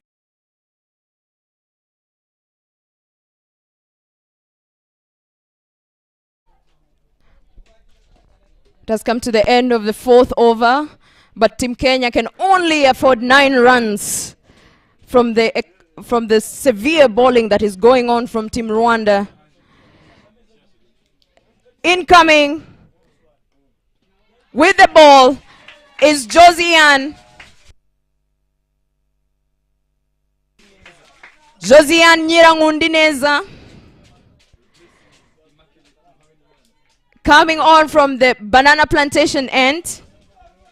It seems the captain decided to bank and to reserve the 2 overs left for Immaculée.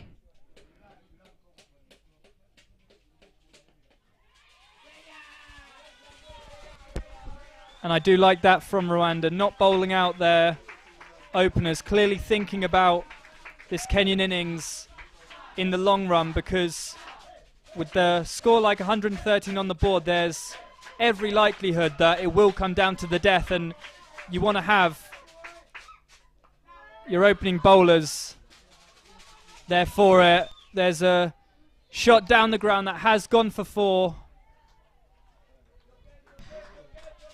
A needed boundary for Kenya, no doubt.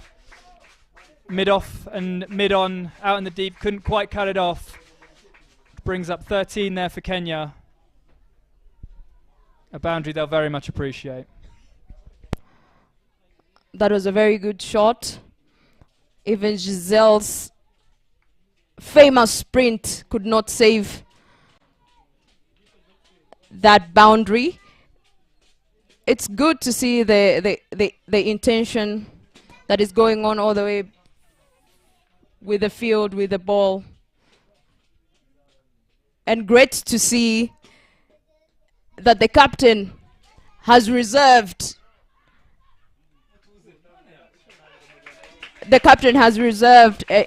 very fierce bowlers, because both teams have played each other for a while now. For all the editions, they've been able to face one another, so they are teams that know each other well. And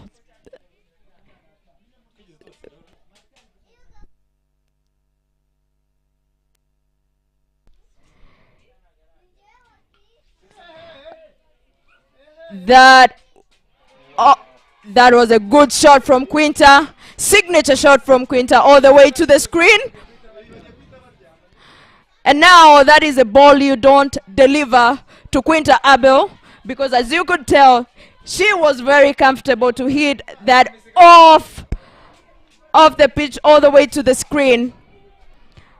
I believe Josiane should stick to her length because it was working okay, as Quinta can be a very fierce batter once given a chance to.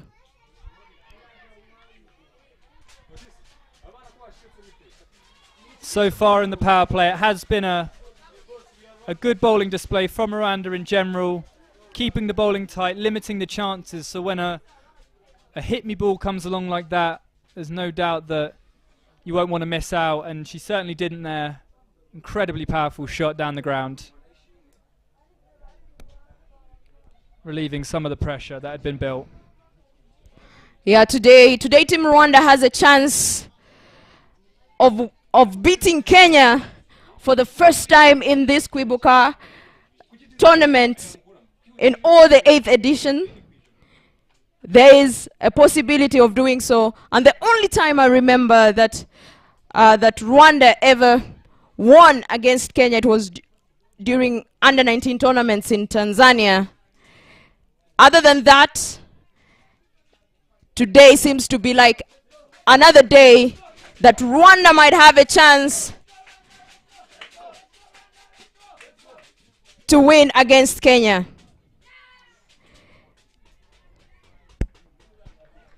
Yeah, it seems like they'll have every chance if they can keep up this tight bowling display. And no doubt they'll be desperate for some wickets as well. As they saw in their batting innings, Rwanda, some early wickets really can slow the innings down, require a rebuild. And that's just what they'll need if they want to take this game right down to the wire. Another shot making its way to the boundary, this time a fielder out there in the deep.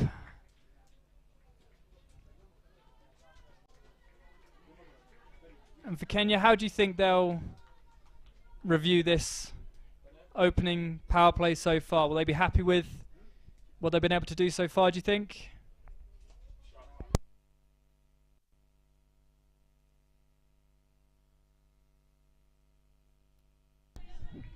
Well, Oliver, I'm sure with the plan they had with the opening batters being powerful hitters, they were looking to have a lot more runs by the end of the power play.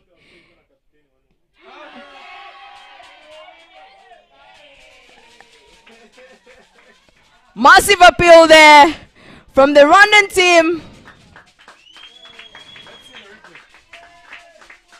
But the umpire says, no, no, no, no. That was really close.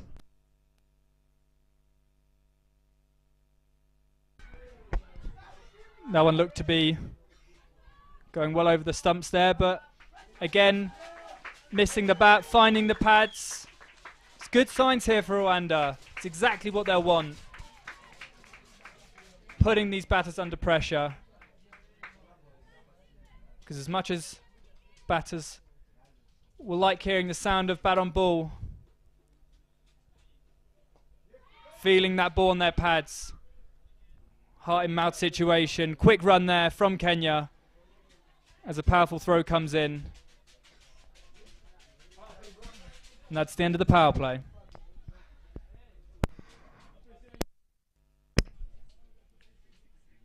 Kenya with 24 runs after the 6th over, with a loss of only 1 wicket. They seems to be really comfortable with what they're doing there. They don't seem pressured, but the bowlers are not leaving anything to chance. And today they say that this is the day that we beat Kenya. And it's clearly evident with the intent they're showing with the ball. Much is to be said with the fielding side.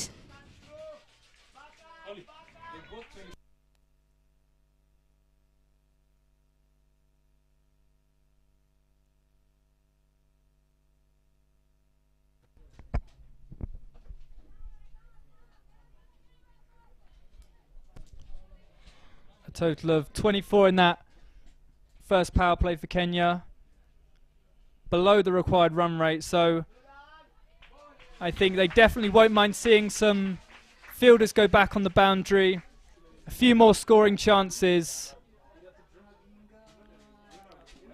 less chances for boundaries perhaps, but keeping that score ticking over, trying to up that run rate a little bit.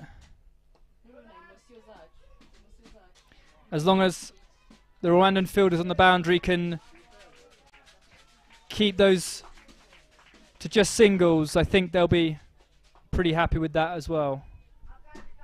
And for those who are just joining us, we are coming to you live from Gahanga Cricket Stadium, where Kenya is taking on Rwanda. This is the second innings. Kenya is trying to chase 117 runs that were set beautifully and confidently by Team Rwanda. At the moment, 87. They require 87 to win.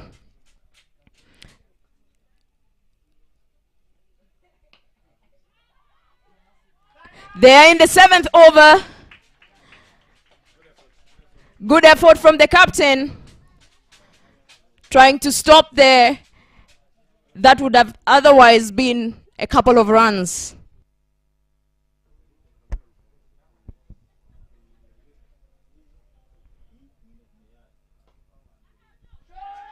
Yeah, body on the line fielding here from the previous ball, and the bowler there making sure she got behind that. It's exactly what will be needed here. Utter commitment in the field from these powerful Kenyan batters.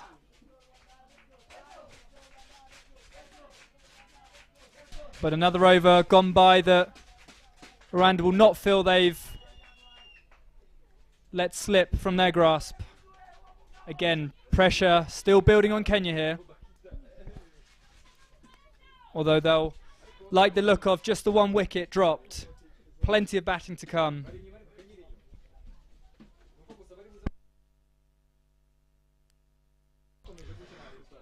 Oliver, at this point, I think it would be best for Team Rwanda to try and look to break that partnership, because knowing Team Kenya, they work and they thrive well on building partnerships.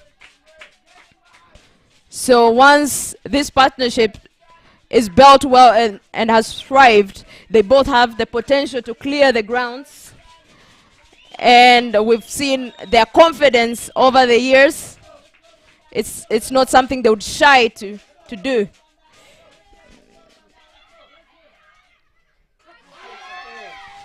That was really good fielding from Giselle. Attempted run out.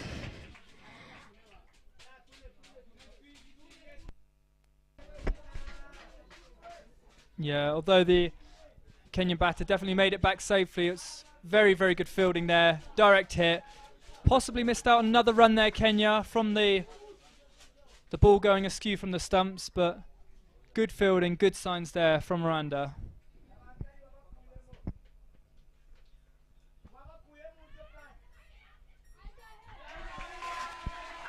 And from that good fielding, the ball before, you see the effect it has on the batting team. Good fielding from Margarita there. Every player seems to be showing a lot of commitment.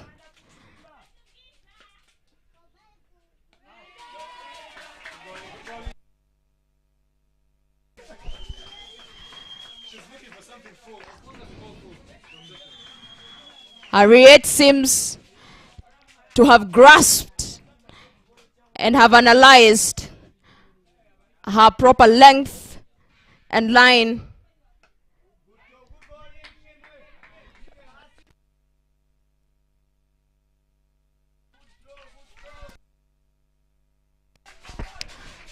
Good bowling from Ishimwe there. She's successfully managed not to give away any sort of boundary, and the number of dots, which helps to create pressure on the batting team and forces them to step out.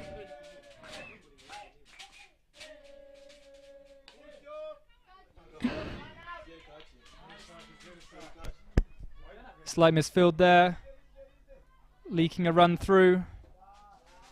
But you hear every ball is being met with such great reception from this crowd. They have not lost their energy, and especially deep into this second innings, this will be vital for the fielding team here. They'll need that 12th man.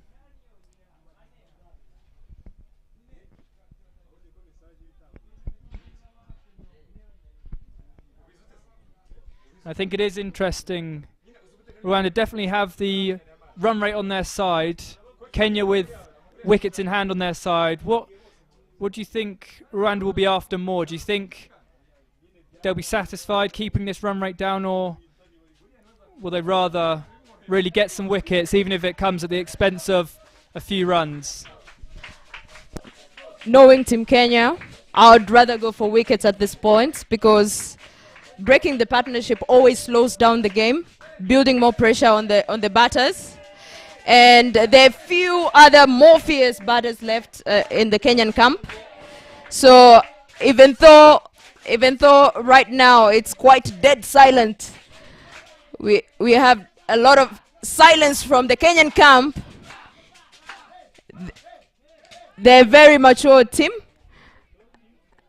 and always have game plans. And you can tell after the 12-man walked in, it seems to be there has been a message that has been sent from the camp, from the Kenyan camp. Seems to be a lot more of now intention for the runs, more than keeping it going. And that is cleared all the way for the maximum is Quinta. I think now the viewers and everybody is clear about the message that came from the Kenyan camp. Is this the new game plan? Go big or go home. We are yet to see if the Rwandan bowlers agree with this call, or they'll use it to their advantage to get as much wicket as they can. Yeah, slower ball there, right in the slot. Whether it was the right time for that ball, I'm not sure, but it's definitely relieved some pressure there. Really good power hitting. Second six of the innings for Kenya.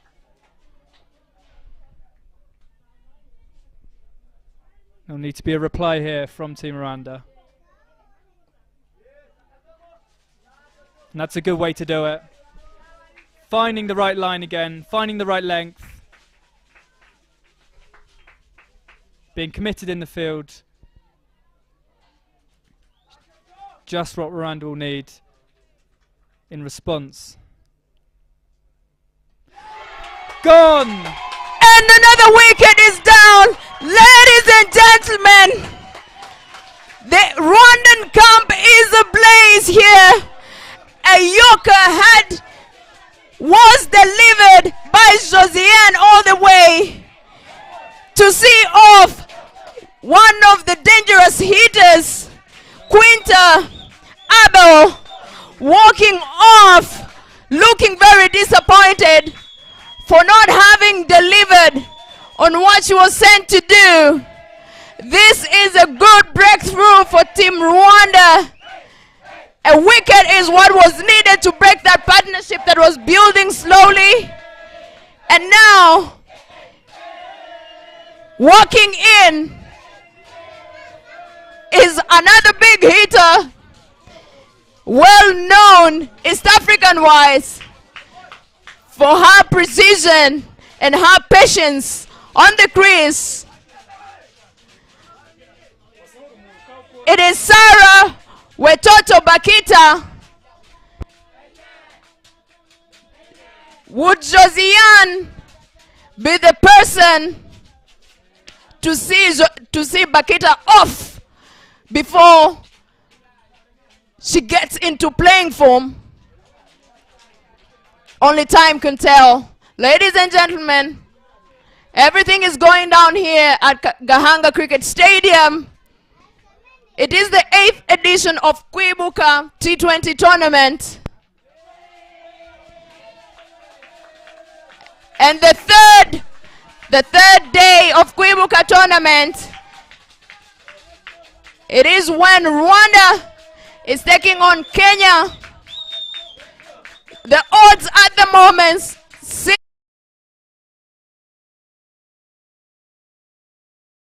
Bharti ji, fantasy Akhada में विदेश जाने का भी chance है।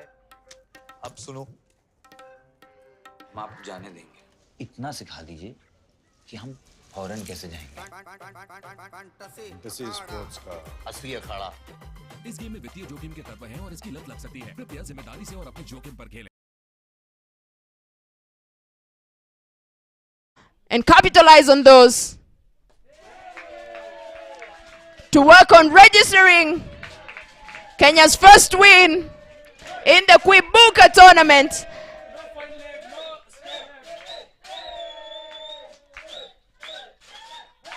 Against Rwanda.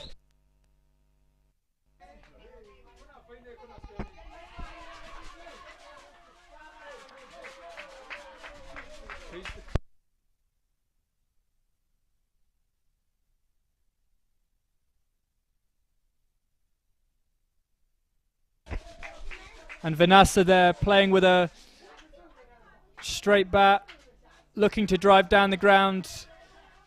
And I think the Rwandan team have done their homework. I think they know that. No fine leg, no square leg.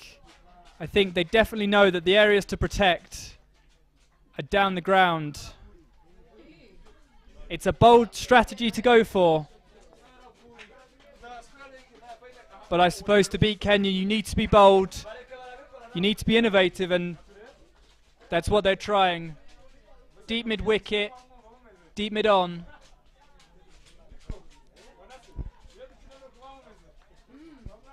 Protecting that leg side hit. Gone! And it's another wicket! Oh my! Team Rwanda is shining in glory here at Ganga Cricket Stadium. Ishimwe Henriette sending off Wetoto Bekita, one of the big hitters, sending them off with a lot of disappointment. This is getting even more interesting. Our dear viewers, only the people at Gahanga can illustrate and demonstrate and explain what the Rwandan camp looks like at the moment. Only dances and songs you can hear from the background. This is getting even more interesting. The new batter in is Kenya's very own wicketkeeper. Another good batsman. She's a very good batter and well known also for her quick singles. Her name is Sharon Juma. She'll be coming in to try and anchor Team Kenya, as now they are on 39 runs in the 10th over with the loss of 3 wickets. Well, I asked the question earlier, would you take wickets or reduced runs? They've got the wickets, 2 vital ones there. And you'd think from that, the run rate will only further reduce. Kenya won't want to be losing any more in a hurry. Having said that, powerful shot down the ground. It has beaten the fielder, much to her frustration there at deep mid-on. And that's 4 runs to relieve some pressure after a tough period for Kenya. But Rwanda shouldn't let that tarnish that over. Vital wicket. We know how damaging these big hitters can be in the short format. So to see the back of them is always a good thing. Kenya still dropping just below the run rate. Now with a few more wickets down, this game is poised for an incredible finish here at the halfway stage. 44 for 3 for Kenya. The run rate is currently at 7th for an over, which is a very possible one for Team Kenya. I believe at this rate, if they ensure that Kenya is not taking, Team Kenya is not taking those singles, because Sharon Juma is known for stealing singles at any side of a mistake, and they can run between the wickets. So at this point, I guess with one more wicket, Rwanda would be on a very, very, very good side.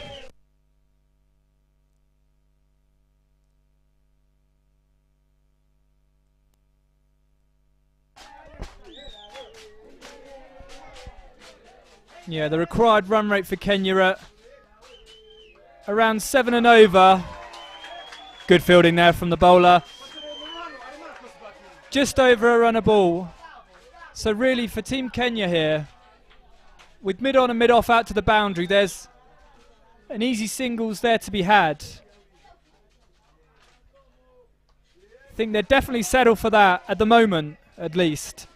As they start to slowly rebuild, not letting that run rate creep up too much, because that's when the pressure will build even further, and we all know what pressure can do.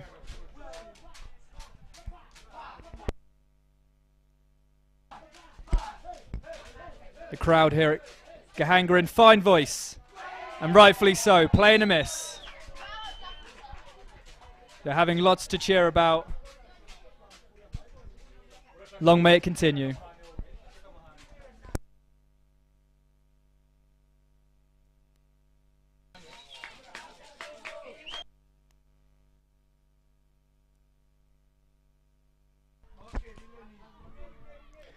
Nice shot there off the back foot to cover. They've gone for another. Oh, it would have been close. I think she made up her ground. With a direct hit, it would have been a different story. But again, whilst they may have missed out on the wicket, look at what that shows. Josiane completes her spell beautifully, taking the captain, big hitter Quinta Abel. Good bowling from her. We've seen a lot of efforts with the ball and also fielding.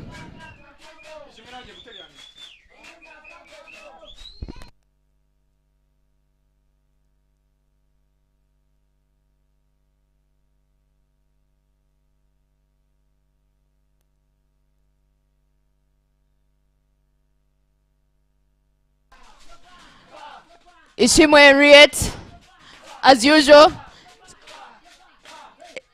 is always a very economical bowler.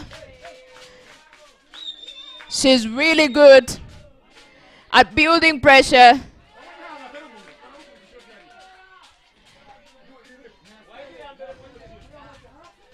It's an interesting fielding from the Rwandan side, with no square leg and no fine leg, especially for a batter who's well known for sweep shots and pull shots, like Sharon.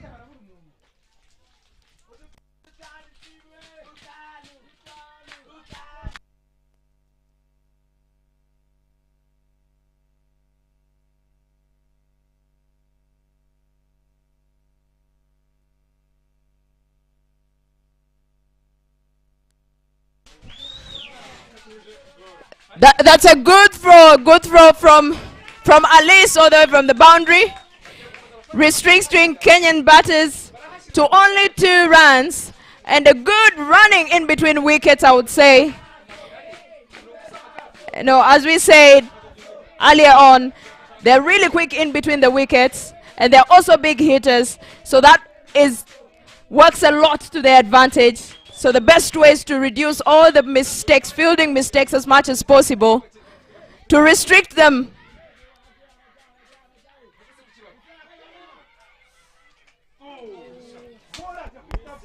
Direct hit there, I think would have seen the end. However, that was not to be. Yeah, definitely the fielding needs to be sharp. If a batter swings hard, hits a massive 6, you think as a fielding team, as a bowler, what can you do really? you give credit to the batter, but running between the wickets, sharp fielding, that's where you can really control the game. So they'll need to be sharp here, with Kenya having such a threat in their locker.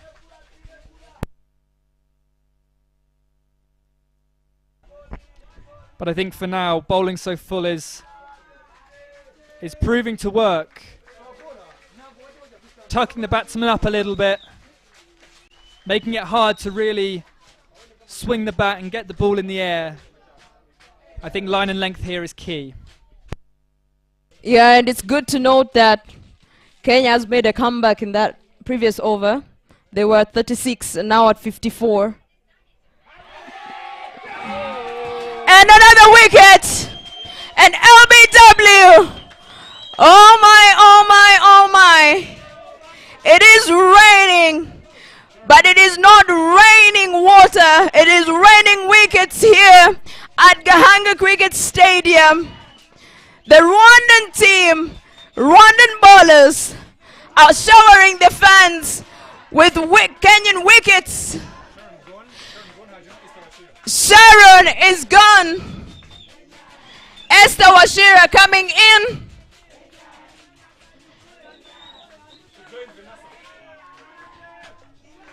Esther Washira is coming in to join Vanessa and see if they can be able to anchor the Kenyan team and see whether this is possible to get to the finishing line with this tight competition from Team Rwanda that was once known as a baby team when the editions of Kwibuka were starting, but now 8th edition down the road might just register one of the only wins against Kenya. It's a big motivation for Team Rwanda. They look energized and look pretty much switched on.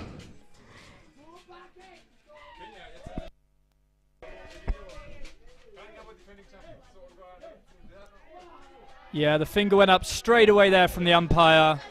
No doubt in her mind that it was out. And that's a really, really good sign for Rwanda. 4th wicket. Because that's what they'll want. Get deep into that Kenyan batting lineup.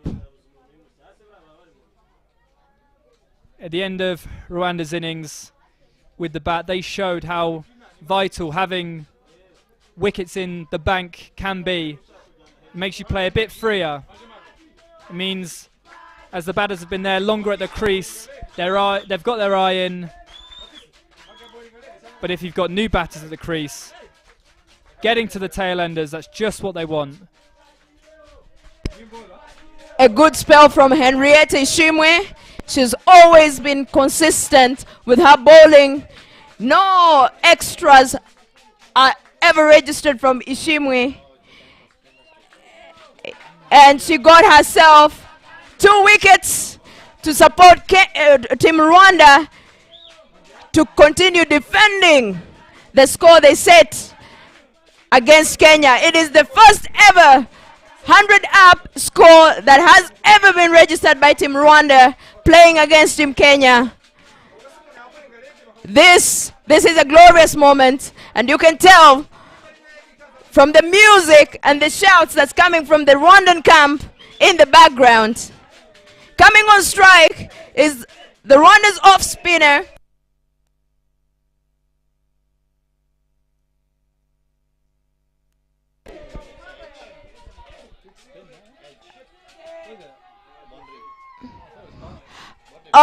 That's gone all the way, edged to the boundary.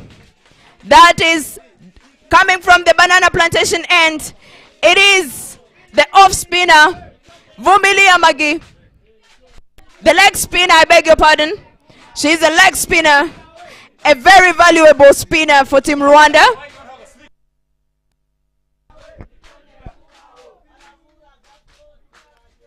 Yeah, possible questions to be asked the field there. It was a lovely ball, really.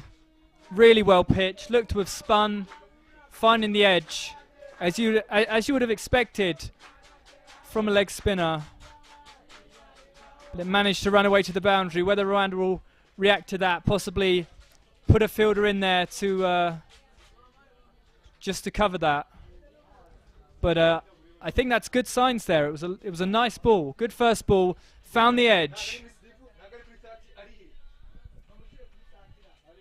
However, at the same time, I don't think the batter will mind that at all.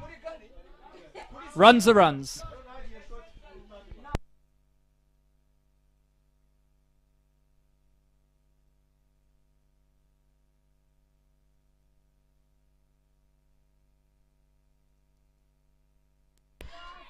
A good shot, but Sarah is there to restrict the second run, and Kenya managed to get their second run. It is Wangare and Vanessa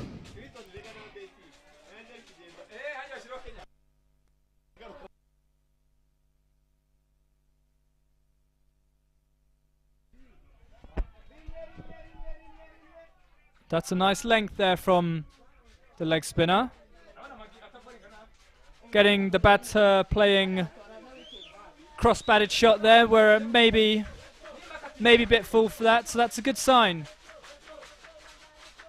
Because as often can be the case with leg spinners, maybe dragging the ball down, possibly bowling short of a length, and that can be punished.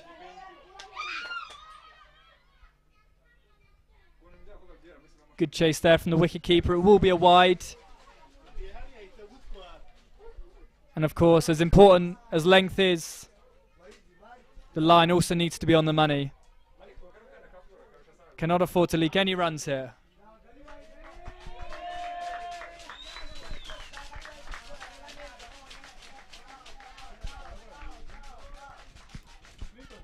That was a revoked white decision. I think there was a nick there from the batters, from the bat.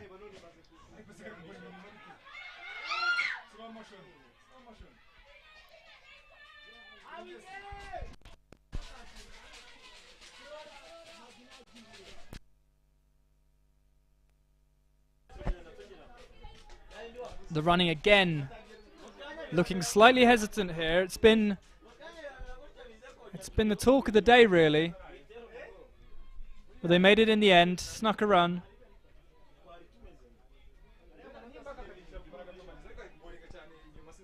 And really, with such an exposed part of the field around fine leg, the keeper will definitely have to make up the space there. No shot down the ground. They'll just get one for it.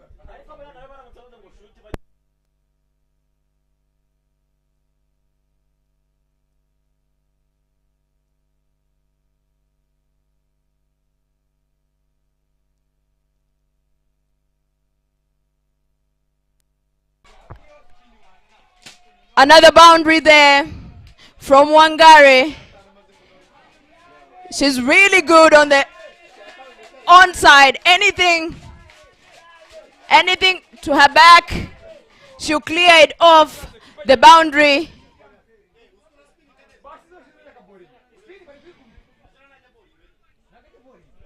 Boundary takes Kenya. Kenya score to 68.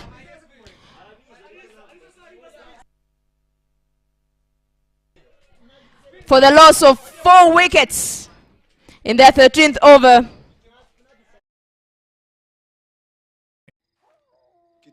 कितने पैसे चाहिए?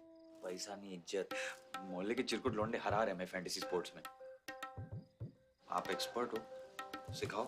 सिखाऊंगा तो जाने दोगे? Fantasy sports का असली अखाड़ा। इस गेम में वित्तीय जोखिम के तत्व हैं और इसकी लत लग सकती है। कृपया जिम्मेदारी से और अपने जोखिम पर खेलें।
But again, good signs.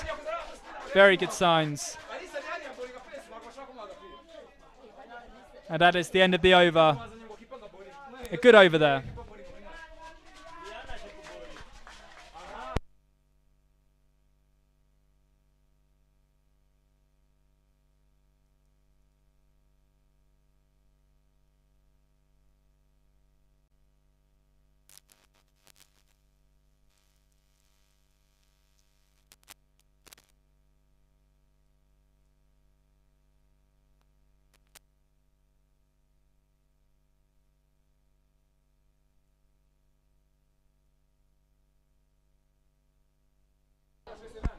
Change of bowling here, spinner coming off.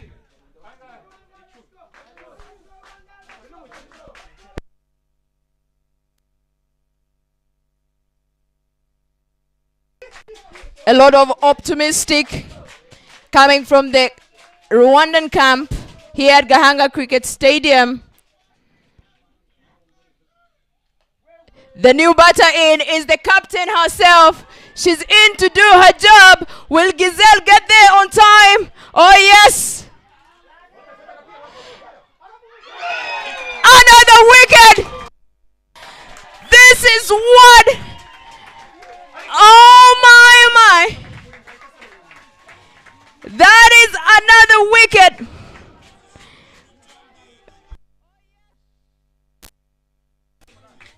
Five wickets down for Team Kenya. They are pretty much struggling at this point. A wicket with so much value there for the Rwandan team. And I know the Kenyan camp will be really disappointed there. Really needless wicket. Poor running as the batter gets a send-off. The Rwandan camp are lively, and rightfully so. 74 for 5. Kenya will need something special here. Another fall of wicket. Esther is gone. And now we have Marceline. We saw her shining with the ball. Now it's the time to see what she can do for Team Kenya. Would she be the one to boost Team Kenya and get them out of this struggle they're having at the moment?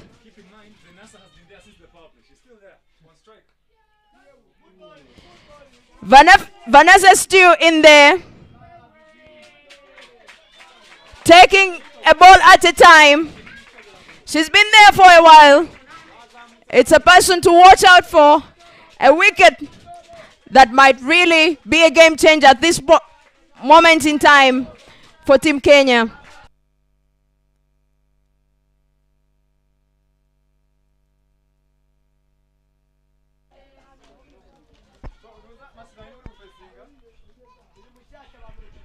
Kenya really relying on their strength in depth here now. Getting to the number 7 bat. He sneaks a quick run there. That's a really good quick single from the batters. The captain seems to be doing a really good job with the ball.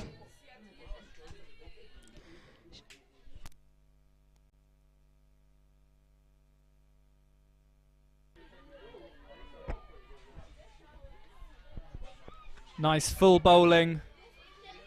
Really tucking the batters up. Restricting any risk of a boundary, which it feels like Kenya will need at the moment. With wickets falling, runs are gold dust. And it's been chipped and falls just short there of the fielder on the onside. An incredible effort there in the field. Good effort there from Vumilia. She did it well with the ball, and she's always been an exceptional fielder.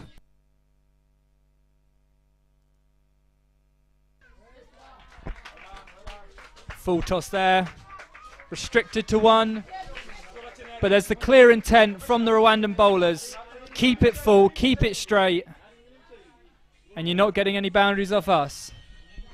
And now Team Kenya requires 7.2 runs in every over for them to get to the finishing line.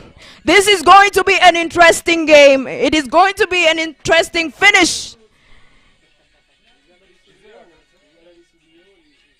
Will Team Rwanda keep the consistency with the ball to restrict Kenya below the 117 mark? It still looks very promising, especially with the loss of big wickets from Team Kenya.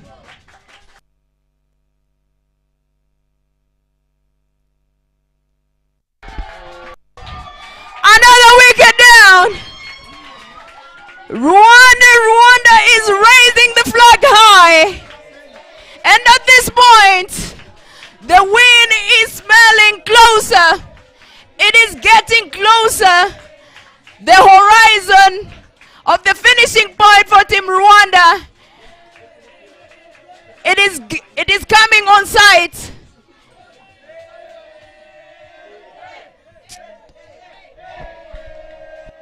And yet again we're seeing the crystal clear tactics of Rwanda. Bowl full, bowl straight. Limit the runs and, at the very best, get a valuable wicket like that. Sending the bells flying. What a sight for the crowd here at Gahanga. What a sight for the fielding team.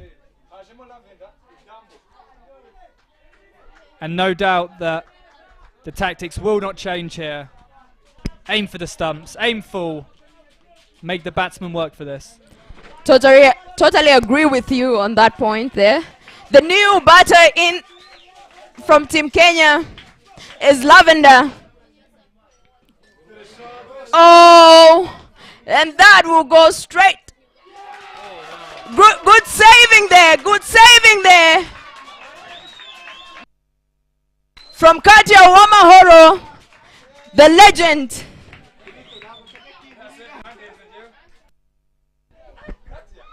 Taking the risk of no fine leg, that's the last thing that you want. But incredible fielding there from the deep third man to come round and cut that off.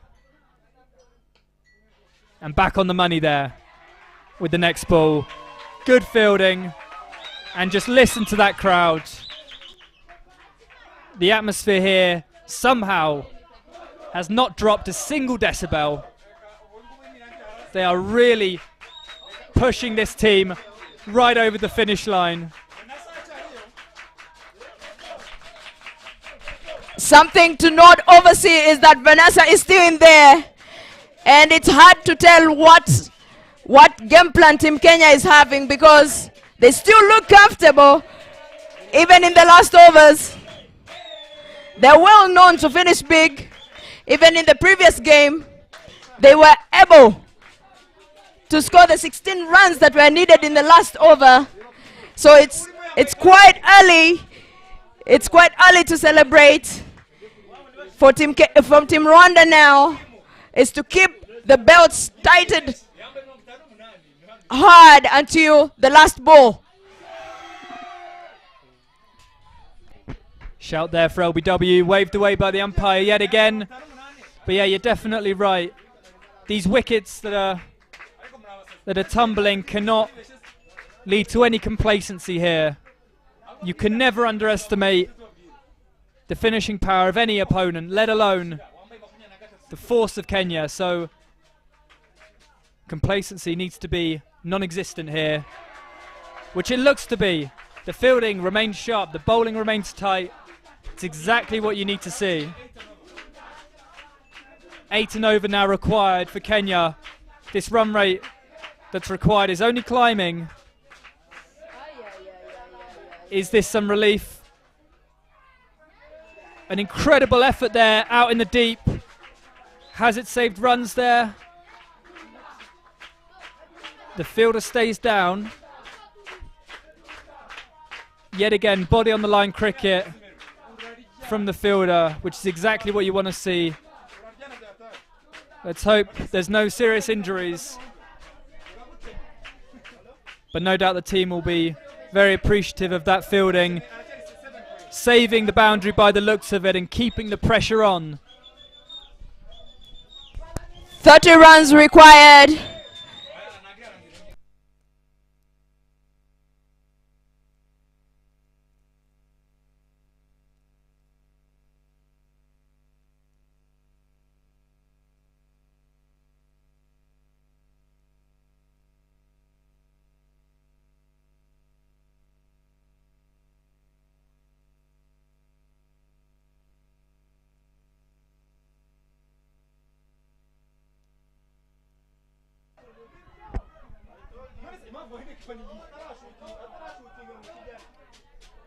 A disappointing bye there for the wicketkeeper of Rwanda. Won't want to see too many of those slip by in the last 4 overs here.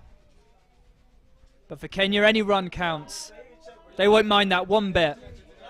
However, if you look at that required run rate, singles are not enough.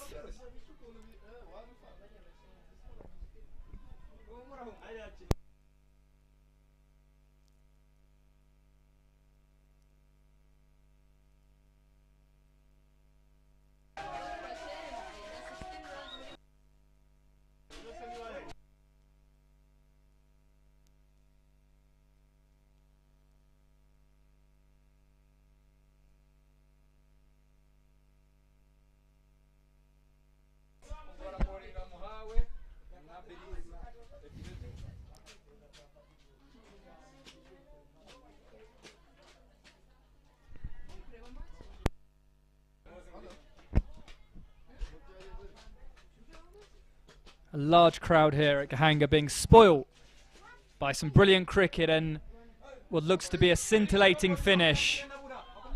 Could still go either way. For the neutral, it's a very exciting prospect. For a Rwanda fan, it's definitely hard in the mouth situation. But no doubt they'll be fancying their chances here.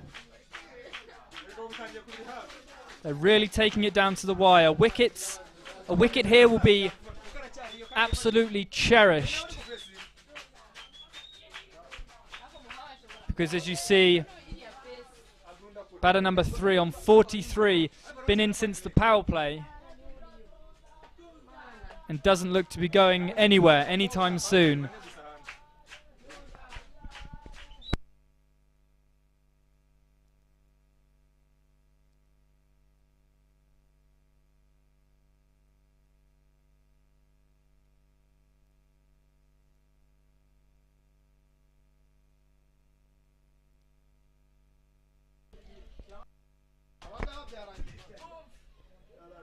The 17th over commences.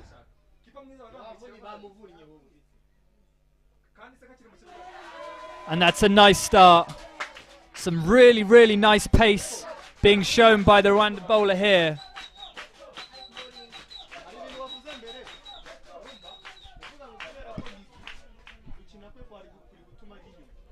And with cover at that third man position, the Kenyan batters will really need to start thinking, where are the runs in this game? It's a nice shot into the leg side. The fielders are coming round and it's beaten them on this occasion. There'll be 4 runs for Kenya. A great effort in the field yet again, but not quite enough on this occasion. I just said, where are the runs coming from? And that ball, at least, the Kenyan batter definitely answered the question. Definitely the Rwandan team has to watch out for Vanessa, who's been in and consistently getting her runs going. Her score is now 43. She's a little bit more comfortable at this moment in time. I think that would be a crucial wicket and might be just a turning point for Team Rwanda if they are to get Vanessa out.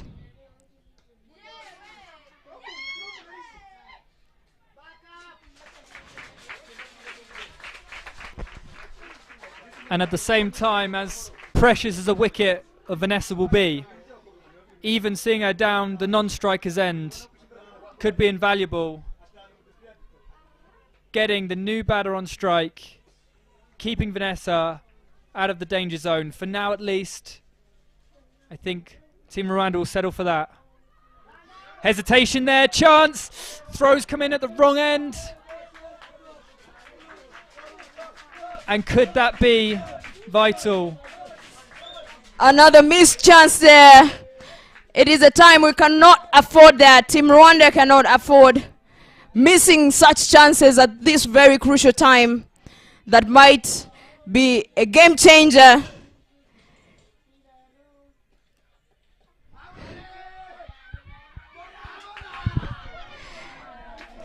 And again, the fielding team of Rwanda maybe lacking a little bit of composure there, throwing to the wrong end.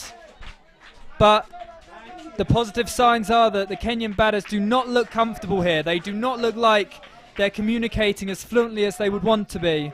And I think a run-out chance is going to only keep coming. Pressure is now building up from the both teams.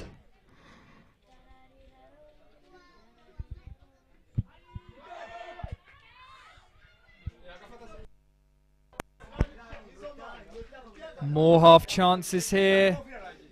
More quick singles being taken. It really is looking to be an incredible finish here. Because by no means are Kenya out of it. By no means are they dead and buried. They've got a batter in Vanessa who is approaching the half century. But more importantly, still at the crease, still playing her shots and still providing valuable runs here.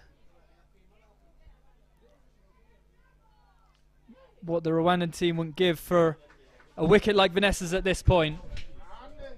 That will be a very crucial turning point for Team Rwanda, because at the situation looks at the moment, it's hard to tell.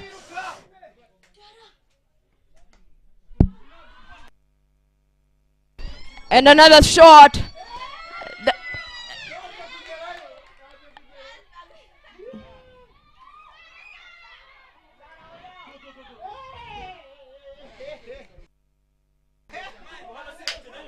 A lot of pressure coming from both Rwandan camp and the Kenyan camp.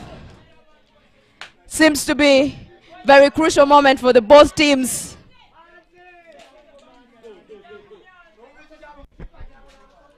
And the bowlers here cannot afford to be missing their lines and lengths. They need to keep this ball full and straight. Chance! Ooh. And again, Kenya get away with it. They do not look comfortable out there, but more importantly, they're not being punished for this lack of communication here. They're getting away with it. This is not looking very good, and it might just cost Rwanda this game. Can't afford to give so many chances.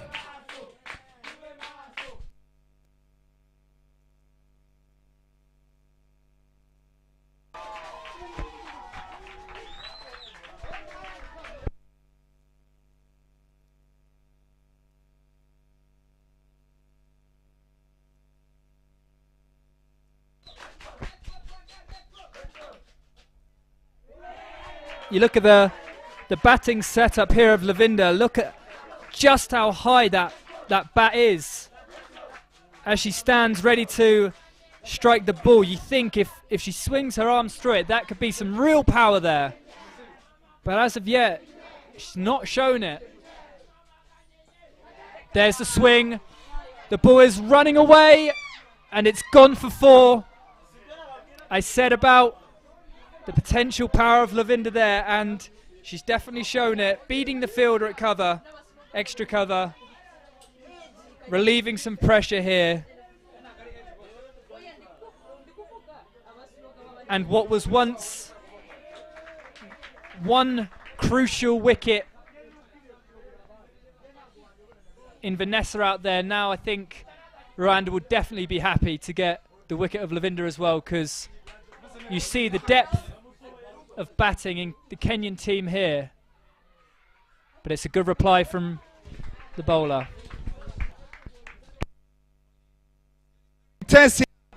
And your co-commentator Mary needs a breather. I don't blame her one bit. It is going right to the wire here. It's providing an amazing atmosphere. What a day for it. What a day. I cannot blame her. There is some heart there. Having captain Rwanda some time back, I think the pressure is too much for her as well. It's so close. 17 runs, 2 overs. Kenya will need almost 8 runs and over to win this. Who has the upper hand according to you, Oliver?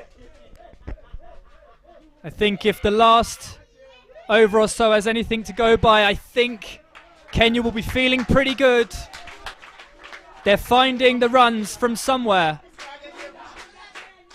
And what do you do as Kenya? I know they're trying hard, but what is the way to go calmly? What is the decision to make as a batter? Well, look, they can see the scoreboard there. They can see the run rate. They just need to make sure in these last few overs that the dots are not building. They're managing to keep the strike rotating, and they need to look around the field. They need to see the gaps, and they need to manipulate this field into getting some boundaries. And on the contrary, Oliver, what about Team Rwanda? What do you do? Do you bring in the field to cut the singles, or do you defend the boundaries? Look, they say pressure makes diamonds, and I think the most important thing, whether the field is attacking, defensive, they need to make sure that the bowlers bowl to the field. If you've not got protection in certain areas of the field, do not bowl a ball where the batter can get the ball away to these unprotected areas. I think restricting the boundaries is vital, so I would say making sure there's enough cover, accepting the odd single. Big swing of the bat there, and the ball is through. Will it get to the boundary for Team Kenya? And they pick up a crucial boundary. Rwandan hearts are being broken here at Gahanga. Oh my goodness, Oli. Was it a bad ball, or was it the poor field setting? The bowler definitely gave a bit of width, and it was agonizingly close to the fielder being able to cut it off on the inner ring. I think to not have any protection out on the offside is a very bold move, and nothing has changed, which does surprise me. However, as I said, you bowl to your field. If you've not got any cover out on the offside, bowl straight, just like that, limit the runs. That's good bowling. That's a very, very good response. Getting very tense here at Gahanga. Everyone is feeling the pressure. 11 more runs needed for Team Kenya to break hearts here. Will they be able to do it? And in comes Immaculate. And Vanessa swings very hard. Straight to the fielder. They scamper through. Chance for a run out. Oh no. They cannot be able. They seem not to recognize the chances given by Kenya, and Vanessa, rightly so, brings up half century. Number 4 for Kwibuka 8th edition. She's been कितने पैसे चाहिए? पैसा नहीं इज्जत मोहल्ले के चिरकुट लौंडे हरा रहे हैं मैं फैंटेसी स्पोर्ट्स में आप एक्सपर्ट हो सिखाओ सिखाऊंगा तो जाने दोगे? फैंटेसी स्पोर्ट्स का असली अखाड़ा इस गेम में वित्तीय जोखिम के तत्व हैं और इसकी लत लग सकती है कृपया जिम्मेदारी से और अपने जोखिम पर खेलें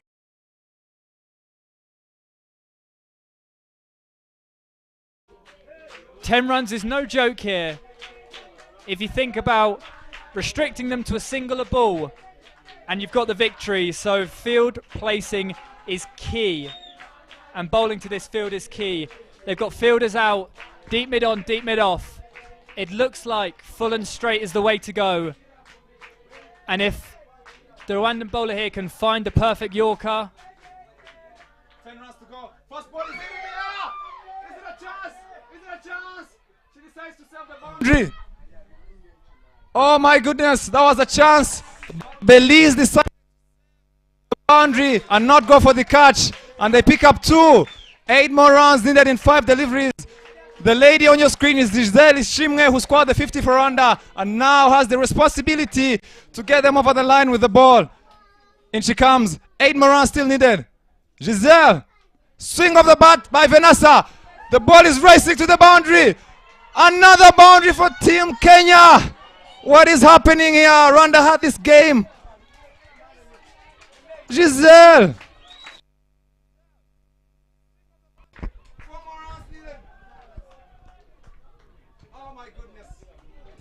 I do wonder in these late stages, these batters will be swinging so hard. They might be losing a bit of their technique, and you'd expect the ball to be making its way to the leg side boundary. So that lack of protection there does look so vulnerable for Rwanda at the moment. And they changed keepers. Everyone's been asking, why did they change keepers? Flora kept very well for the first half of the chase, but for some reason Team Rwanda decided to change keeper. We all don't know why. There might be a reason, and I hope it doesn't cost them the game. They still have a chance with 2 runs needed for Kenya, but you feel now the game has swung back in Kenya's favor. Giselle Ishimwe, is it too much to ask for her? She does everything with the bat, with the field, and now she has to be the bowler. Oh, Rwanda. Giselle balls full. They still a single, and Kenya cannot lose now. Kenya cannot lose now. And Captain Diane will be forced now to bring in all the fielders and try and cut the single that Kenya needs. Where did the game go wrong for Rwanda? So many things to consider. Belize Murekatete opened the bowling and bowled 2 overs without even considering a boundary, without bowling an extra, but still could not be brought back to bowl at the death. They decided to go with Giselle. They still have a chance to tie this game. Every fielder is now closer to the batter as Giselle comes in.